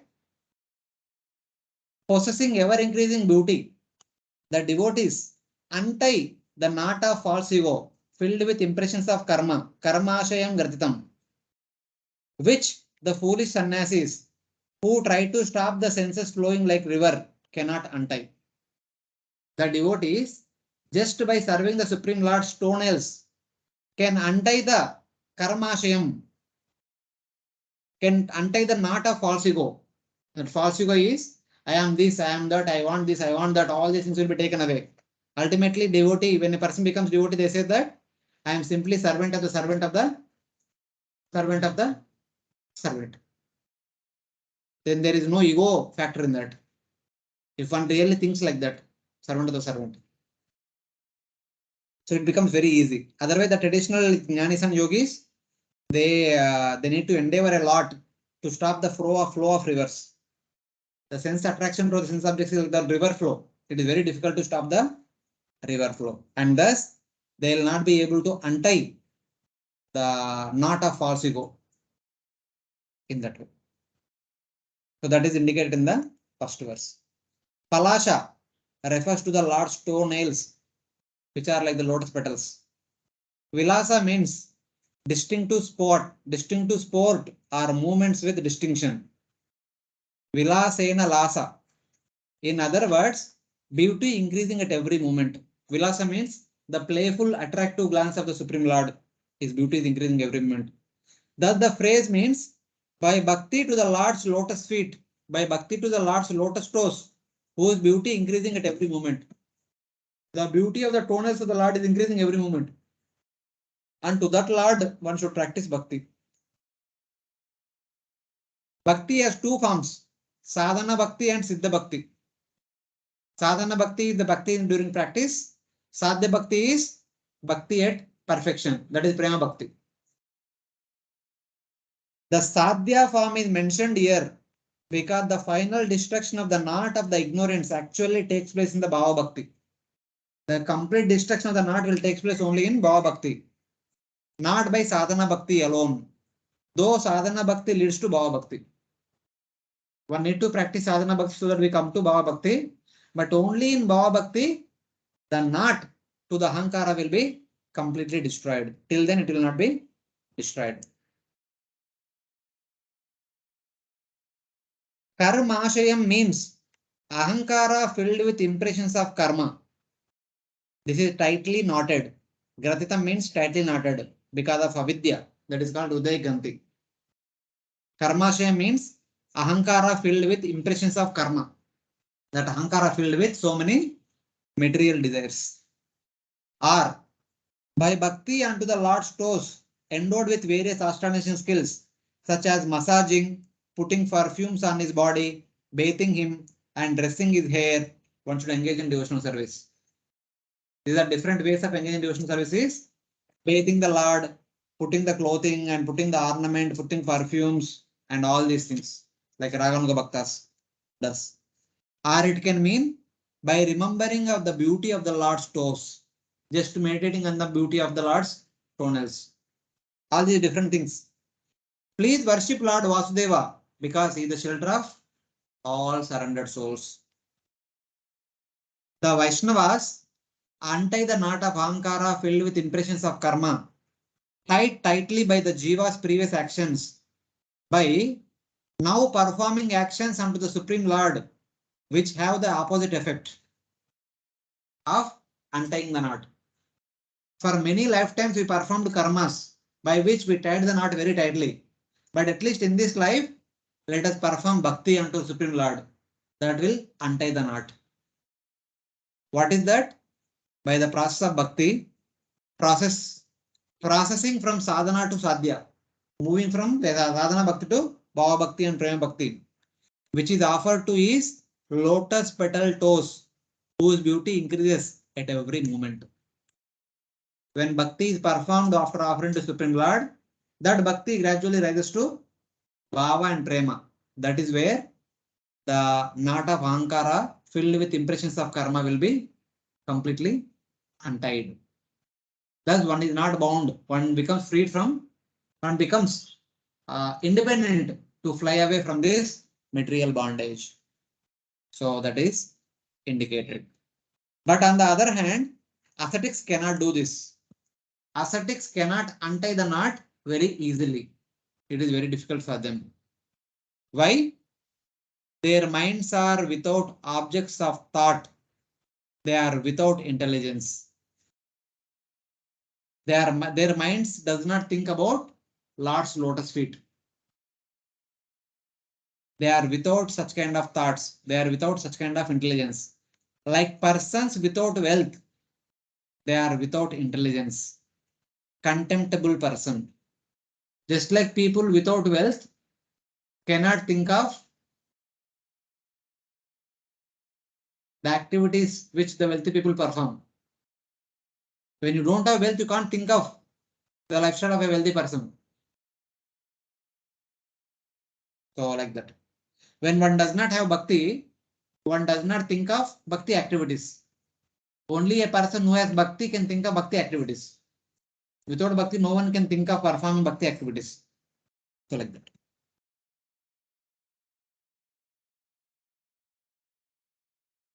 Santas, condemnable person, on the other hand, have their minds concentrated on the Lord. Commendable person, sorry. Shantas, the commendable devotees, have their minds concentrated on the Supreme Lord. They have good intelligence. The ascetics have attempted to stop the groups of senses which flow like the rivers. The sannyasis who are practicing jnana or ashtanga, they try to stop the flow of desires, but they cannot, because the desires are like the rivers. But just as it is impossible to stop the flow of a river, this attempt to stop the senses is a sign of their foolishness. On the other hand, the devotees engage their eyes and other senses in the sweetness of the Lord's beauty and other qualities in the service of the Supreme Lord. They are very intelligent and hence they are very happy by taking shelter of the Supreme Lord.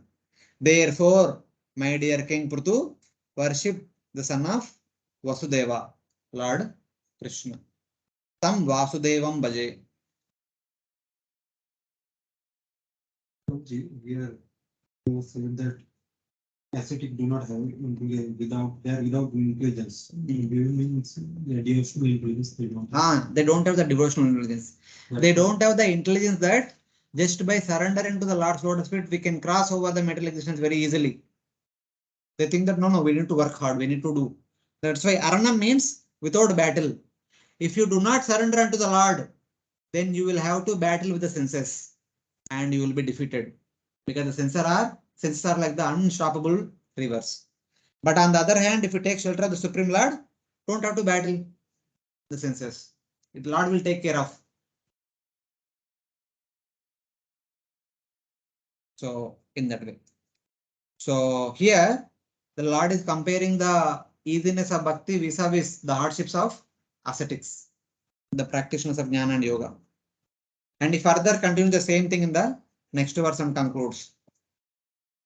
Krishro mahaniha bhavar navamaplavesham shadvarganakrama sukena titirshitanti tattvam harer bhagavato bhajaniya mangrim krutvodupam vyasanamottara dustaranam. The ocean of nascence is very difficult to cross because it is infested with many dangerous sharks. Although those who are non-devotees undergo severe austerities and penance to cross that ocean, we recommend it that you simply take shelter of the lotus feet of the Lord, which are like boats for crossing the ocean. Although the ocean is difficult to cross, by taking shelter of his lotus feet, you will overcome all dangers. Yeah.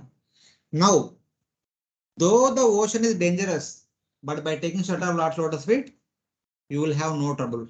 So like that, Sanat Kumara is concluding. there is great suffering for people lacking a boat to cross the ocean of samsara, because the ocean is filled with the crocodiles of the six senses, Shad Dvarka Nakram, the six senses, the five Jnanendriyas and the mind. They are like the crocodiles. The material world is like the ocean. If one want to swim across the ocean by one's own endeavor, the crocodile will eat him away. Instead, the best way to cross the ocean is rising onto a boat. Since they desire to cross but cannot cross using a difficult process. Therefore, my dear King Prithu, cross the ocean of samsara, which is difficult, though it is difficult to cross, but by making a boat out of the lotus feet of the Lord, who is worthy of worship. Harer Bhagavato Angrim Udupam Krutva. Make a Udupa means boat. Make a boat from the lotus feet of Lord Hari. And that boat will take you across the material existence very easily. Not meditate, engage in service of Lord Lotus feet. Engaging in Shravanam, Kirtanam, Smaranam, Padasevanam, Archanam, Vandanam, Dasam, Sakyam itself is making a boat.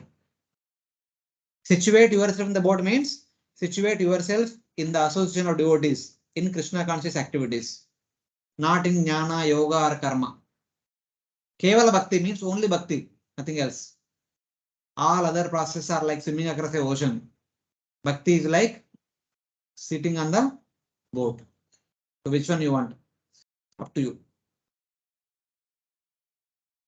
So in that way. Crossing samsara is difficult for the sannyasis, those who are practicing jnana, and for the yogis, those who are practicing Ashtanga yoga. Aplavesha means those not having the ability or the means to cross the ocean of material existence. The root is it means to be able to. Or the word can mean with the Lord who enables one to cross. Only those who take shelter of the Lord will take them across the ocean. Others need to swim across only. Swimming will take lot of effort, lot of time, and there is no guarantee also. So in that way, there is great suffering for those who do not have the means of crossing, because they desire to cross but cannot cross the ocean of samsara filled with the crocodiles of the six senses. Because on the path, if there is only ocean, they can swim, but there are crocodiles around them. They need to safeguard themselves from the attack of the crocodiles. That will require great effort. So in that way, if they are not killed by the waves of lust, that means the first crocodile, are devoured by the crocodiles of the six senses, and if they are strong, though tired,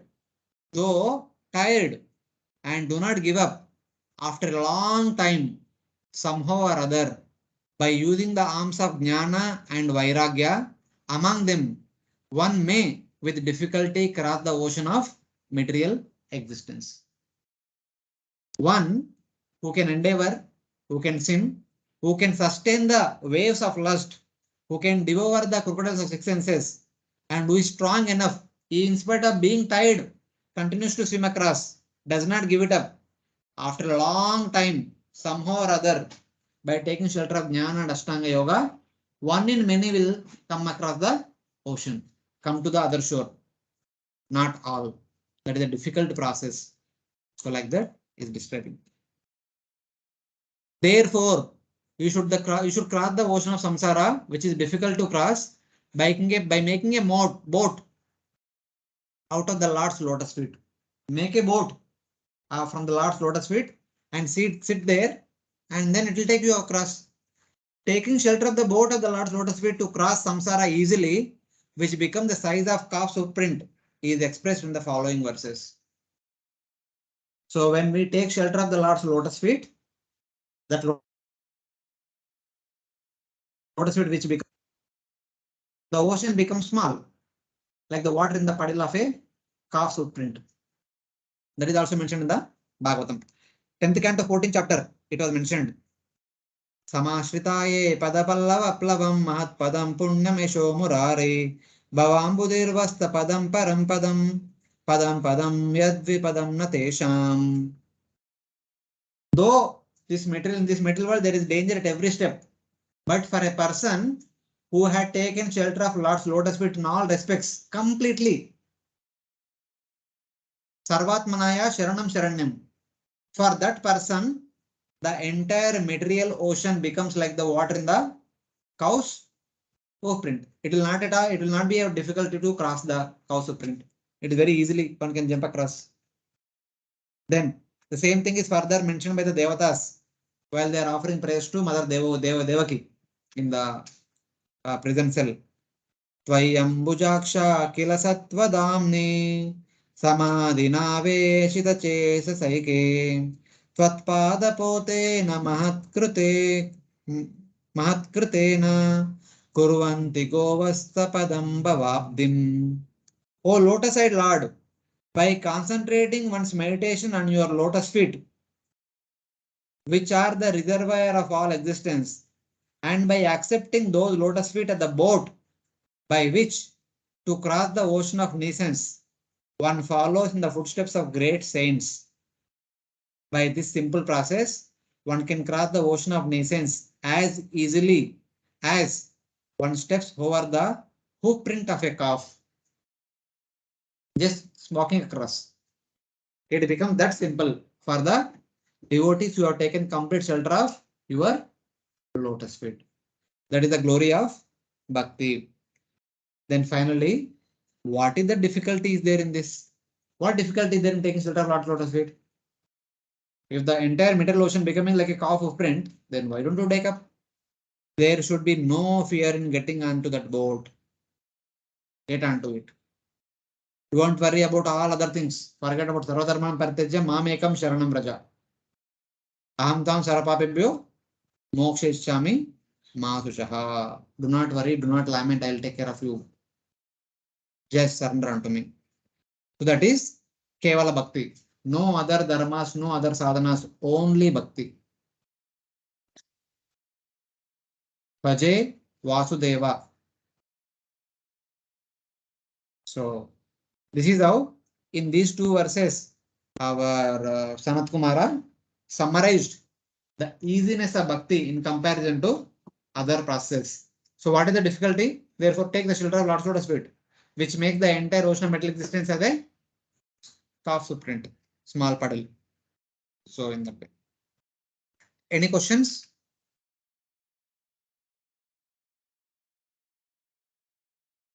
No, Prabhuji, thank you.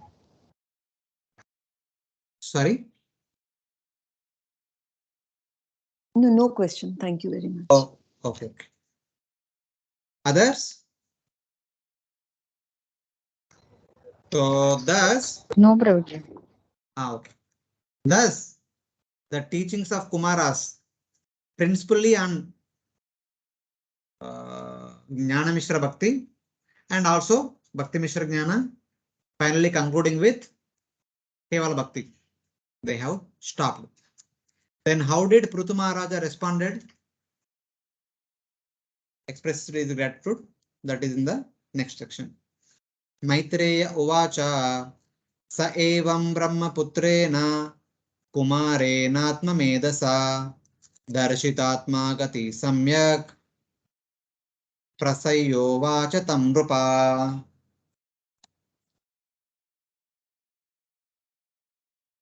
The great sage Maitreya continued, being thus enlightened in complete spiritual knowledge by the son of Brahma, one of the Kumaras who was complete in spiritual knowledge, the king worshipped them in the following words. Yeah, Maitreya says that Prithu, having been thoroughly shown all about Atma by Sanat Kumara, the son of Brahma, who was well versed in knowledge of the Lord, spoke in order to praise the four Kumaras. Rajo Vacha Kruto me anugraha purvam Hari nartanukampina tam apadayitum Brahman Bhagavan Yuyamagata. The king said, O Brahmana, O powerful one, formerly Lord Vishnu showed me his causeless mercy, indicating that you would come to my house. And to confirm that blessing, you have all come. The king said, previously the Lord, compassionate to the distressed, Arina Artha Anukampina, was merciful to me. O Brahmana, O Lord, you have come to fulfill that mercy. Previously, Lord Vishnu predicted that if you rule over the kingdom, taking care of the citizens very nicely, eventually you will have the association of great souls.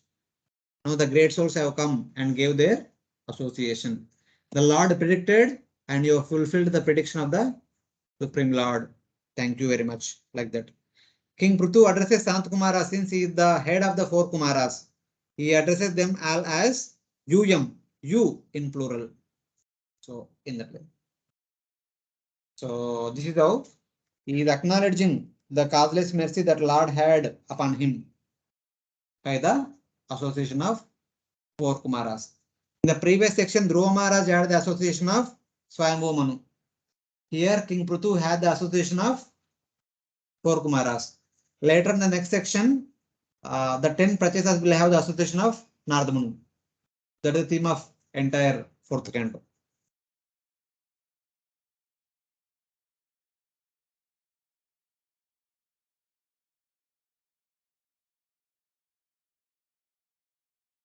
So Prabhupada writes about how Lord is merciful to all of us. Lord is merciful to all of us by giving knowledge, by giving the realization, by giving the association of devotees.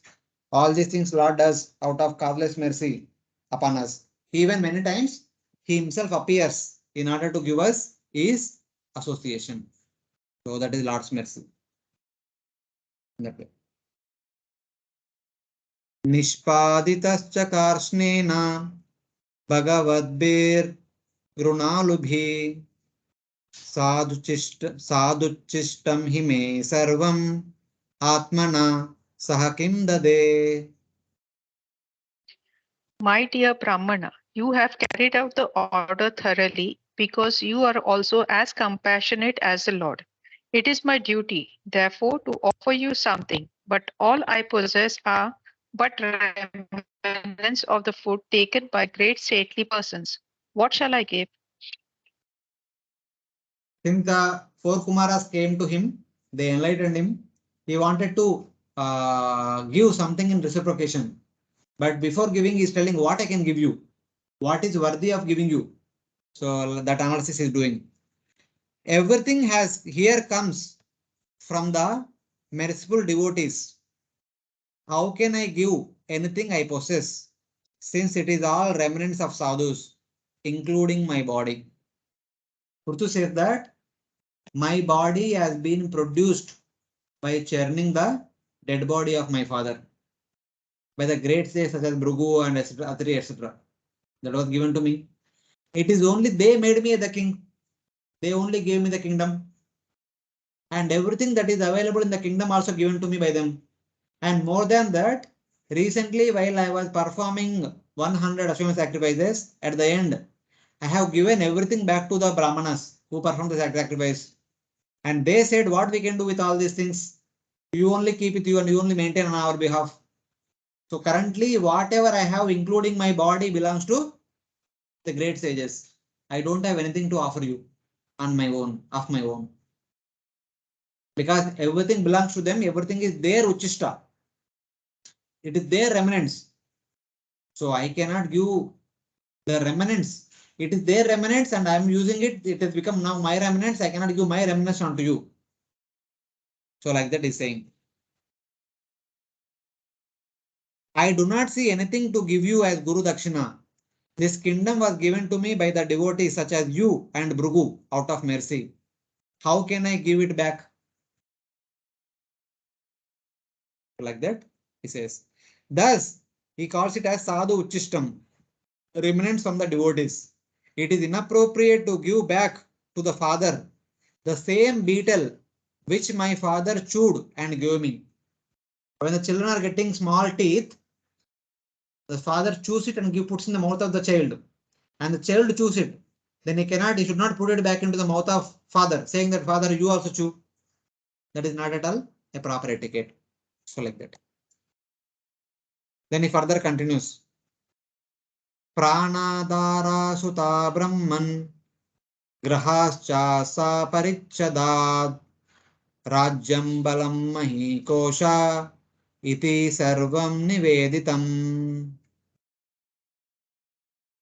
The king continued, "Therefore, my dear Brahmanas, my life, wife, children, home, furniture, and household paraphernalia, my kingdom, strength, land, and especially my treasury are all offered unto you."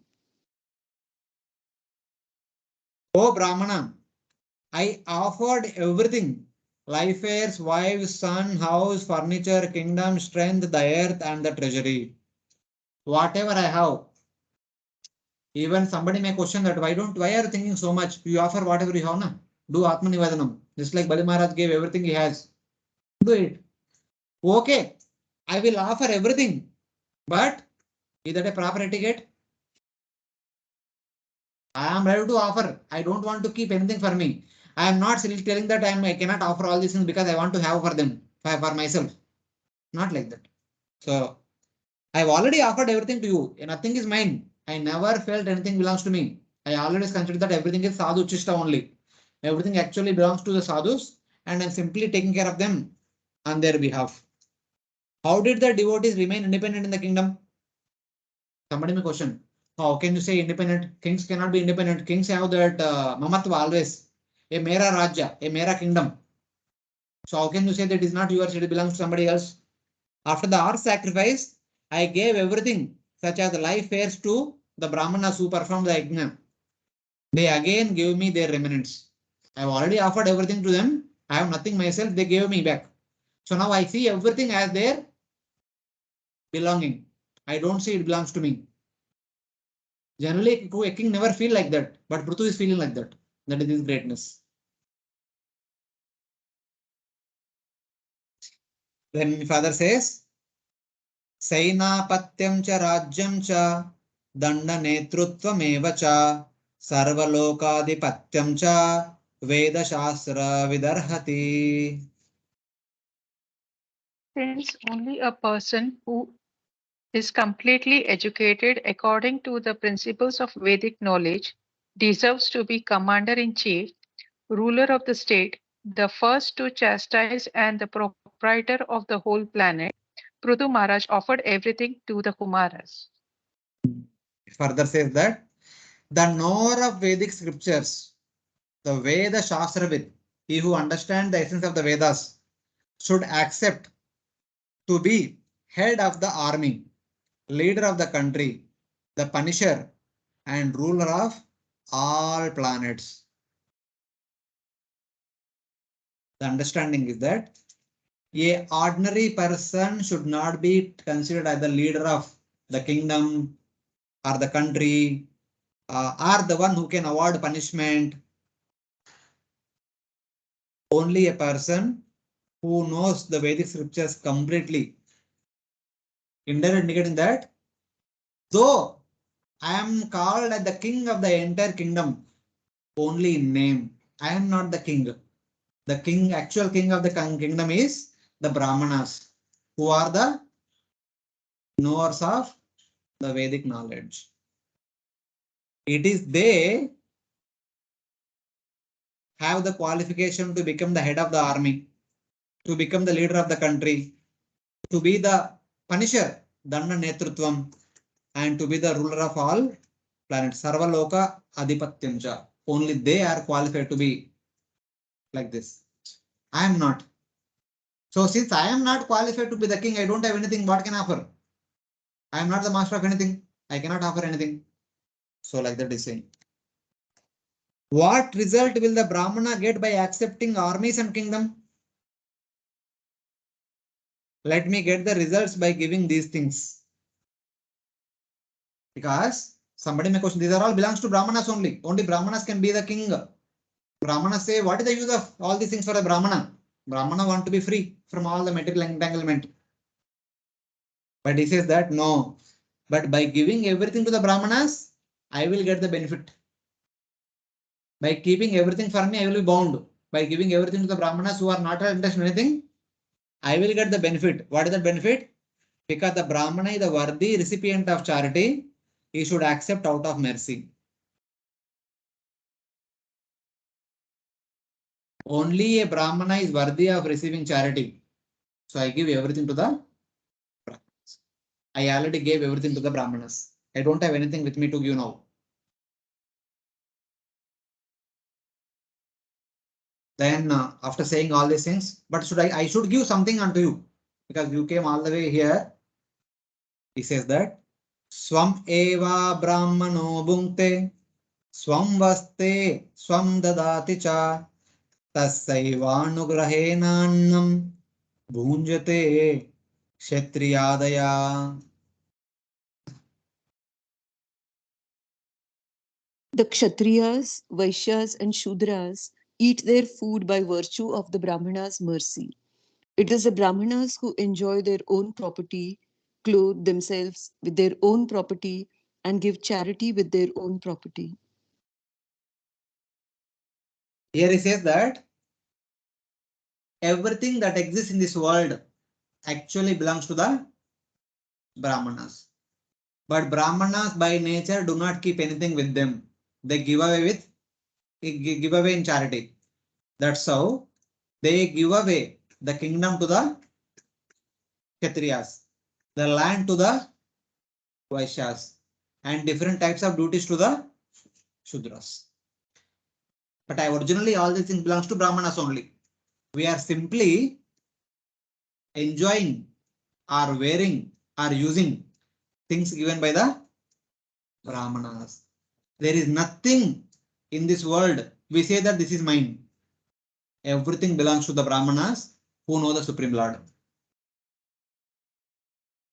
So in that way, since the Brahmana enjoys, wears, and gives what is his, the Kshatriyas, Vaishyas, and Shudras enjoy food by the mercy of the Brahmana alone. Because Brahmanas who, after enjoying it, after wearing it, gives it away, so whatever they have given us, we are enjoying that. So this is the scriptural understanding. The structure of the sentence is one cause and effect, because and therefore. Because everything belongs to Brahmanas, they can give. Because they are giving, it belongs to them. It is not ours. Though they have given to us, it actually virtually belongs to them only. So we cannot have any right to say this is mine. The Kshatriyas, Vaishyas, and Shudras have no right to say it is there.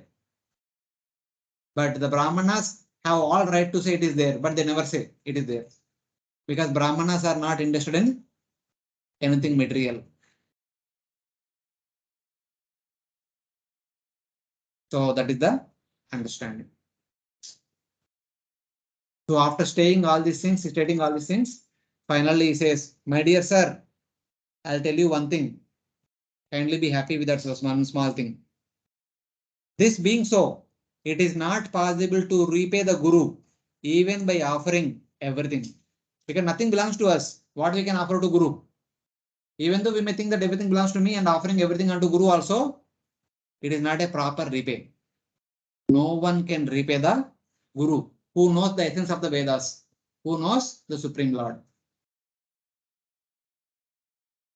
That is mentioned in the last verse, 47th verse, which Kumaras speaks. Ya eridrishi bhagavato gatiratmavada ekantato nigamabhi pratipaditana tushyantadabra karuna swakritena nityam ko nama tat pratikaroti vinoda patram. Prithu Maharaj continued, how can such persons who have rendered unlimited service by explaining the path of self-realization in relation to the Supreme Personality of Godhead, and whose explanations are given for our enlightenment with complete conviction and Vedic evidence, be repaid except by folded palms containing water for their satisfaction? Such great personalities can be satisfied only by their own activities, which are distributed amongst human society out of their unlimited mercy. Yeah. This verse is similar to the verse spoken by Lord Krishna unto gopis. He said that Naparameham Niravadya Samyujam Sasada Prutyam Vibudayu Shapiva.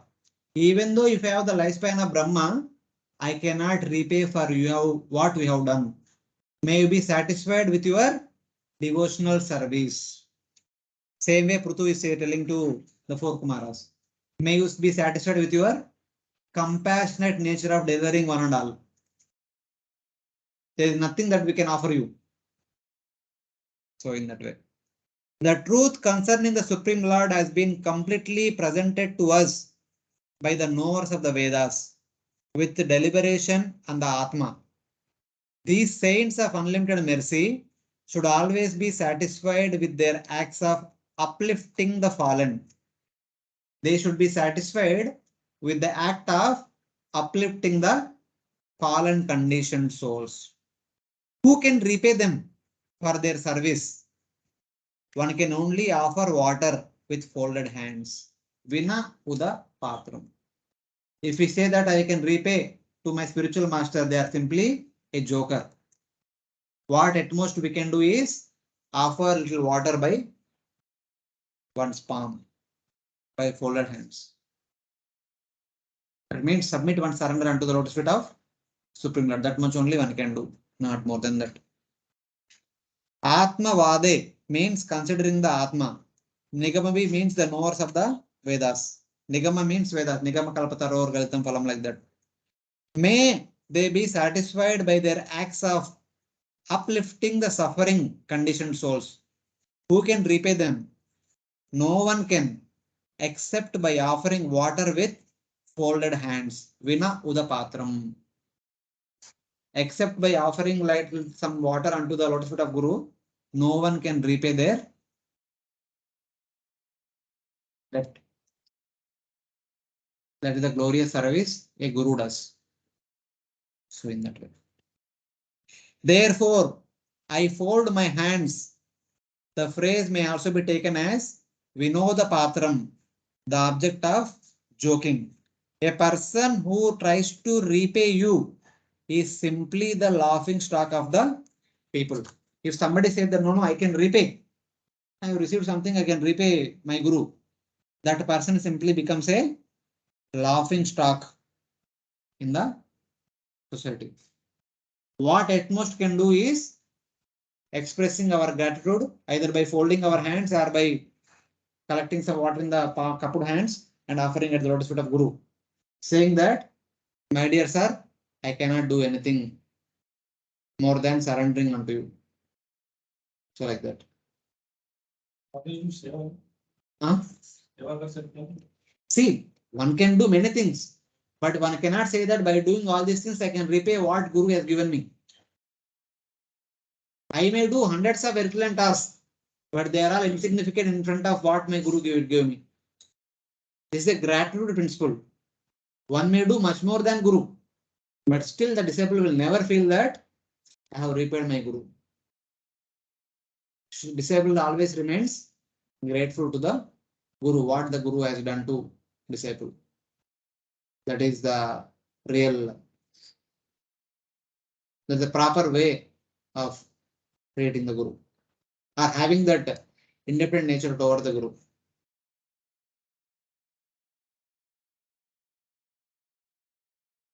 So that's all. Say Lord Krishna wrote same thing. I cannot repay even if I have lifetime of Brahma also. May you be satisfied with your devotional service only. There is nothing can be done. Any questions?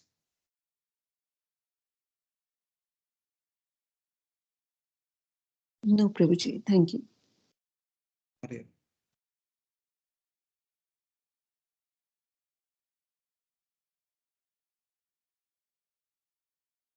Maitreya Uvacha Sa Atmayogapataya Adirajena Pujita Sheelam Tadiyam Samstanta Ke Bhavan Mishatam Nunam. The great sage Maitreya continued. Being thus worshipped by Maharaj Prithu, the four Kumaras, who were masters of devotional service, became very pleased. Indeed, they appeared in the sky and praised the character of the king and even observed them. Yeah. The masters of Atma Yoga Pataya, after being worshipped by Prithu and praising his character, they went to Satyaloka through the path of sky while the people watched. So the conversation is over. The gratitude is also over. Now they return to their abode. They went to their father's abode, Satyaloka, while everyone watched them while they are going on to Satyaloka. Hey above means they went to Satyaloka by the way of the sky. They finally went to Satyaloka to their father's residence. Vainyastu duryo mahatam samsityadhyatma shikshaya aptakamam ivatmanam mena atmani avastita. Amongst great personalities, Maharaja Prithu was the chief by virtue of his fixed position in relation to spiritual enlightenment. He remains satisfied as one who has achieved all success in spiritual understanding. So from this verse onwards, the remaining chapter talks about the wonderful qualities and activities of Prithu Maharaj for the rest of his life. And the next chapter talks about he making his son as the next king. He went to forest and by practicing Vanaprastha duties, he goes back home back to Godhead. That is the continuation in the next chapter. King Prithu, chief of the great souls, considered himself almost satisfied by the complete teachings about Atma, but he remained situated in his nature of pure bhakti. Because the four Kumaras talked about Atma Jnana fully, they spoke about Jnana in different features. So Prithu Maharaj felt somewhat happy with that Atma Jnana, but he was only interested in pure bhakti. Of course, he heard all that. He was also very happy to hear from four Kumaras about that. But he is a pure devotee at heart. He is an Ananya Bhakta at heart. So in that way. He considered himself as fully satisfied by the complete limits of the teachings of Atma. However, he was not fully satisfied since he was a pure devotee. He could be fully satisfied only by pure bhakti. He heard about pure bhakti only in 2 verses, but all other verses talked about Jnana Mishra Bhakti, Bhakti Mishra Jnana is there. He was satisfied, but Maitreya said that he could be fully satisfied with a complete description of bhakti alone. He is satisfied, but not fully satisfied. So like that. Because he's a pure devotee, he's an Ananya Bhakta at heart. So he would be more happy if he hears about pure bhakti in that way. He has previously asked about the Atma, just as he had asked about other scriptures from the knowers of the Vedas. That inquiry was now complete. The word Iva indicates that now that part was complete. He was still situated in his nature. By the teachings about Atma, his nature as a pure bhakti did not disappear. Though he heard so much about Atma, but he did not disturb. He is not disturbed, or he did not develop attraction toward that path. He remained as a Ananya Bhakta at heart only. So he heard it because the people in the assembly will follow that, will get benefit. Everyone is not qualified to practice Ananya Bhakti, though it is very easy, very simple, but everyone cannot practice. Others will be attracted to practicing Bhakti mixed with Karma, Bhakti mixed with Jnana. So that's what the people in general then practice. So for their benefit, Prithu heard. So like that. Karmani cha yata kalam, yata desham yata balam, yatochitam yata vittam, akarod brahma satkrutam.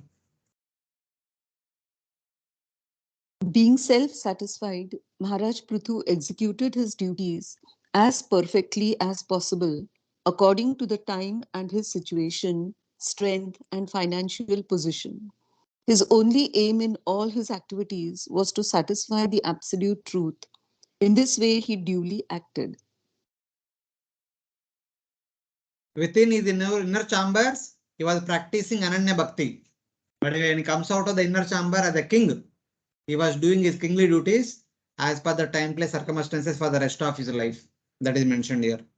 He also, besides Bhakti, performed prescribed Varnashrama duties, Karmani Akrodh, according to time, place, qualified person, and wealth. Yata Kalam, Yata Desham, Yata Balam, Yata Vittam. As suitable to his Bhakti, Yata Uchtam. He did not perform the Varnashrama duties extravagantly. He did as much as it is required, as much as it is required for the maintenance of the entire kingdom, thinking that Brahmanas were doing the actions. Brahmana Satkrutam. So this is one interesting thing. In his inner chambers, he was practicing bhakti because he is a devotee. When he comes out to the palace, he was doing all the kingly duties, following the instructions of Brahmanas. So then, while doing all these duties, he said that the Brahmanas are telling the duties are performed. I am only simply an instrument. I am not doing anything. It is Brahmanas' instruction is being executed. It means the Brahmanas are performing all these activities. I have nothing to do with these duties. I am not the doer. I am not entitled by the results. So this is the mentality of the Prithu Maharaj. The word cha indicates that he also did karmas, the prescribed duties as per Varna and Ashrama. For the pure devotees like King Prithu, though they are about doing karmas to teach the people, yad yad acharati shreshta tatat eva itaro jana, or to avoid lapses in following the rules of Varnashrama. Abhi yata raja tata praja. If king himself is not doing, why should we do? The ignorant people might say. So, to avoid lapses in following the rules of Varnashrama, or to avoid criticism of the path of bhakti. ये भक्त बन गया सब कुछ भूल गए क्या इतना शान है क्या भक्त बनने से सब कुछ बंद करने का in order to avoid the criticism of the path of bhakti or to hide the pure bhakti because it is confidential for the external society.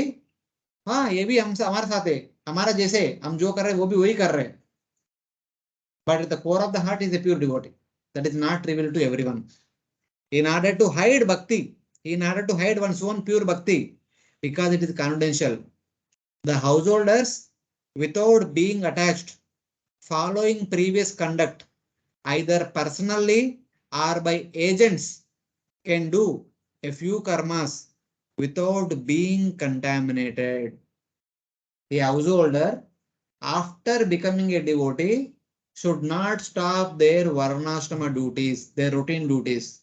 Either they should do personally or they should engage their servants in the execution of their regular duties. For all these things. For what? To teach the people in general, to avoid the lapses in following the rules of Varnashrama, not to cause chaos in society, or to avoid criticism of the path of bhakti. A bhakt ban gaya, sab bhul gaya, sab band kar diya. Or to hide the nature of the pure bhakti because it is confidential. The pure bhakti cannot be advertised everywhere. The pure bhakta no need to do, the Ananya Bhakta no need to do anything. Sarva Dharman Pratyaja Mamekam Sharanam Raja is the highest instruction for the Ananya Bhaktas, like Goswamis. Ordinary people should not do like that. If we do like that, we are simply creating chaos in the society. Because of all these things, King Krutu performed his Varnashrama duties according to time, place, qualification of the person and wealth as suitable to his bhakti, so that his bhakti practice will not be hampered. Kingdom is nice and he can practice bhakti at the leisure time in his own home. It's like that. This is the intelligent way of dealing all the things. This is what the followers of the Sampradaya say. The Vaishnava Sampradaya devotees say like this. One should deal like this. One should live in this world like this. However, if they have no faith in those karmas, acts done without faith are as good as no acts at all. There is no harm if the pure devotees do not do them. But still, if some pure devotees don't do all these activities, still no problem. But if they are not creating a confusion in society, if they are staying away from society, they don't have to do anything. Because if they are staying in the society, they will do in order to teach good manners to others. But even while doing that, they don't feel that, oh, by doing these karmas, I will advance in my bhakti. Not like that. They do karmas because it's a duty. Because they are supposed to be done. Like Kumara thinking that because they are Brahmanas are saying so, I'm doing it. Otherwise, I don't have any personal interest in doing all these things. At the same time, he's not saying that I don't do. He's doing everything, but he's not saying that I'm the doer. So like that. And because these karmas are only done according to suitable time, place, and recipient, all karmas are not performed. The karma should be done as suitable. The householder devotee does not do everything and anything which was done previously. He only does as per the need of the hour, what is necessary. If somebody is there in front of them, okay, they should not feel bad. They do something. If that person is not there, they don't do. If there is only the time comes, some festival comes, only on the festival they do that. Throughout the day they don't do that. Something like that. Time, place, wealth, and the recipient accordingly only they perform, not always. Because doing karmas are not suitable for pure devotees, for Ananya Bhaktas. Being done only to show the public. Their performance of karmas is not actual karmas at all. They are performing all the general rituals just to maintain the peace in the society. The Ananya Bhaktas may not perform, no need to perform all these duties, but still they perform so that the society will not feel bad or will not develop a critic mentality. So in that way, one should do them in such a way that it is the Brahmana's action. One should do them in such a way that because the elders say so, we are doing it. In that way. Prutu thinks that the Brahmanas are actually performing these karmas. I am not doing. Because they said that these things should be done. I am doing all these things on their behalf. I am simply their servant. So in that way, I don't have any personal motive or interest in executing all these duties. In this way, he is not affected by the performance of karmas. As Lord Krishna says in the 4th chapter, Namang karmani limpanti name karma phalaispuha. I am not bound by the karmas because I am not contemplating about the results always. Results in the sense, I am not contemplating about how to enjoy the results. So one is not contemplating about saying that the results are mine, I have to enjoy, I have to, these are meant for me like that. That kind of mentality is not there. So with this mentality, Prithu Maharaj ruled over his kingdom for the remaining part of his life. कुछ तो बताया था ना, Lord Vishnu told this many years you ruled, something like that. So for that many years, as long as he was there, he ruled for that. So we'll stop with this verse today and we'll continue tomorrow with the 51st verse onwards. Few more verses are there in this chapter. Then the next chapter, Prithu going to the forest and performing austerities in order to attain liberation, and then Falastuti are mentioned. We will continue that in the tomorrow's class. So before closing, already 8:30, but still, if somebody has any questions, quickly we'll take.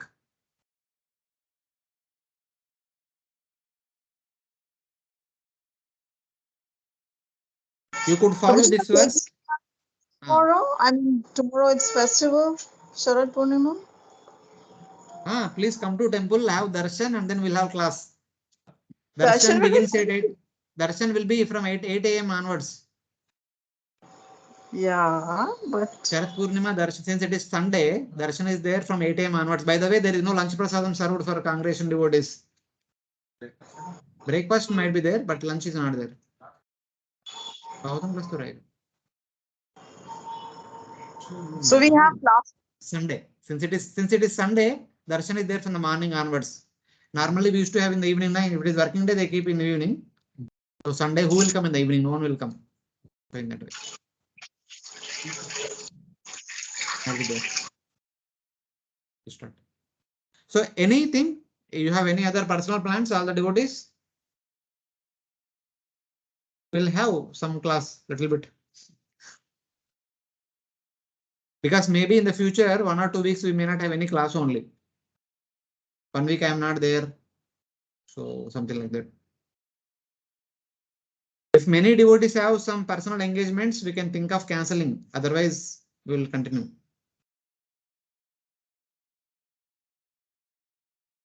Hare Krishna Prabhuji, Sunday I will not be able to attend because of the time. It will be 1:30 No, in the no night. problem, Mataji. I mean, you are anyway. For you, it excuse. We are talking about those in Mumbai. Thank you. It's okay. So if there are no questions, we'll stop here. Grantara Srimad Bhagavatam ki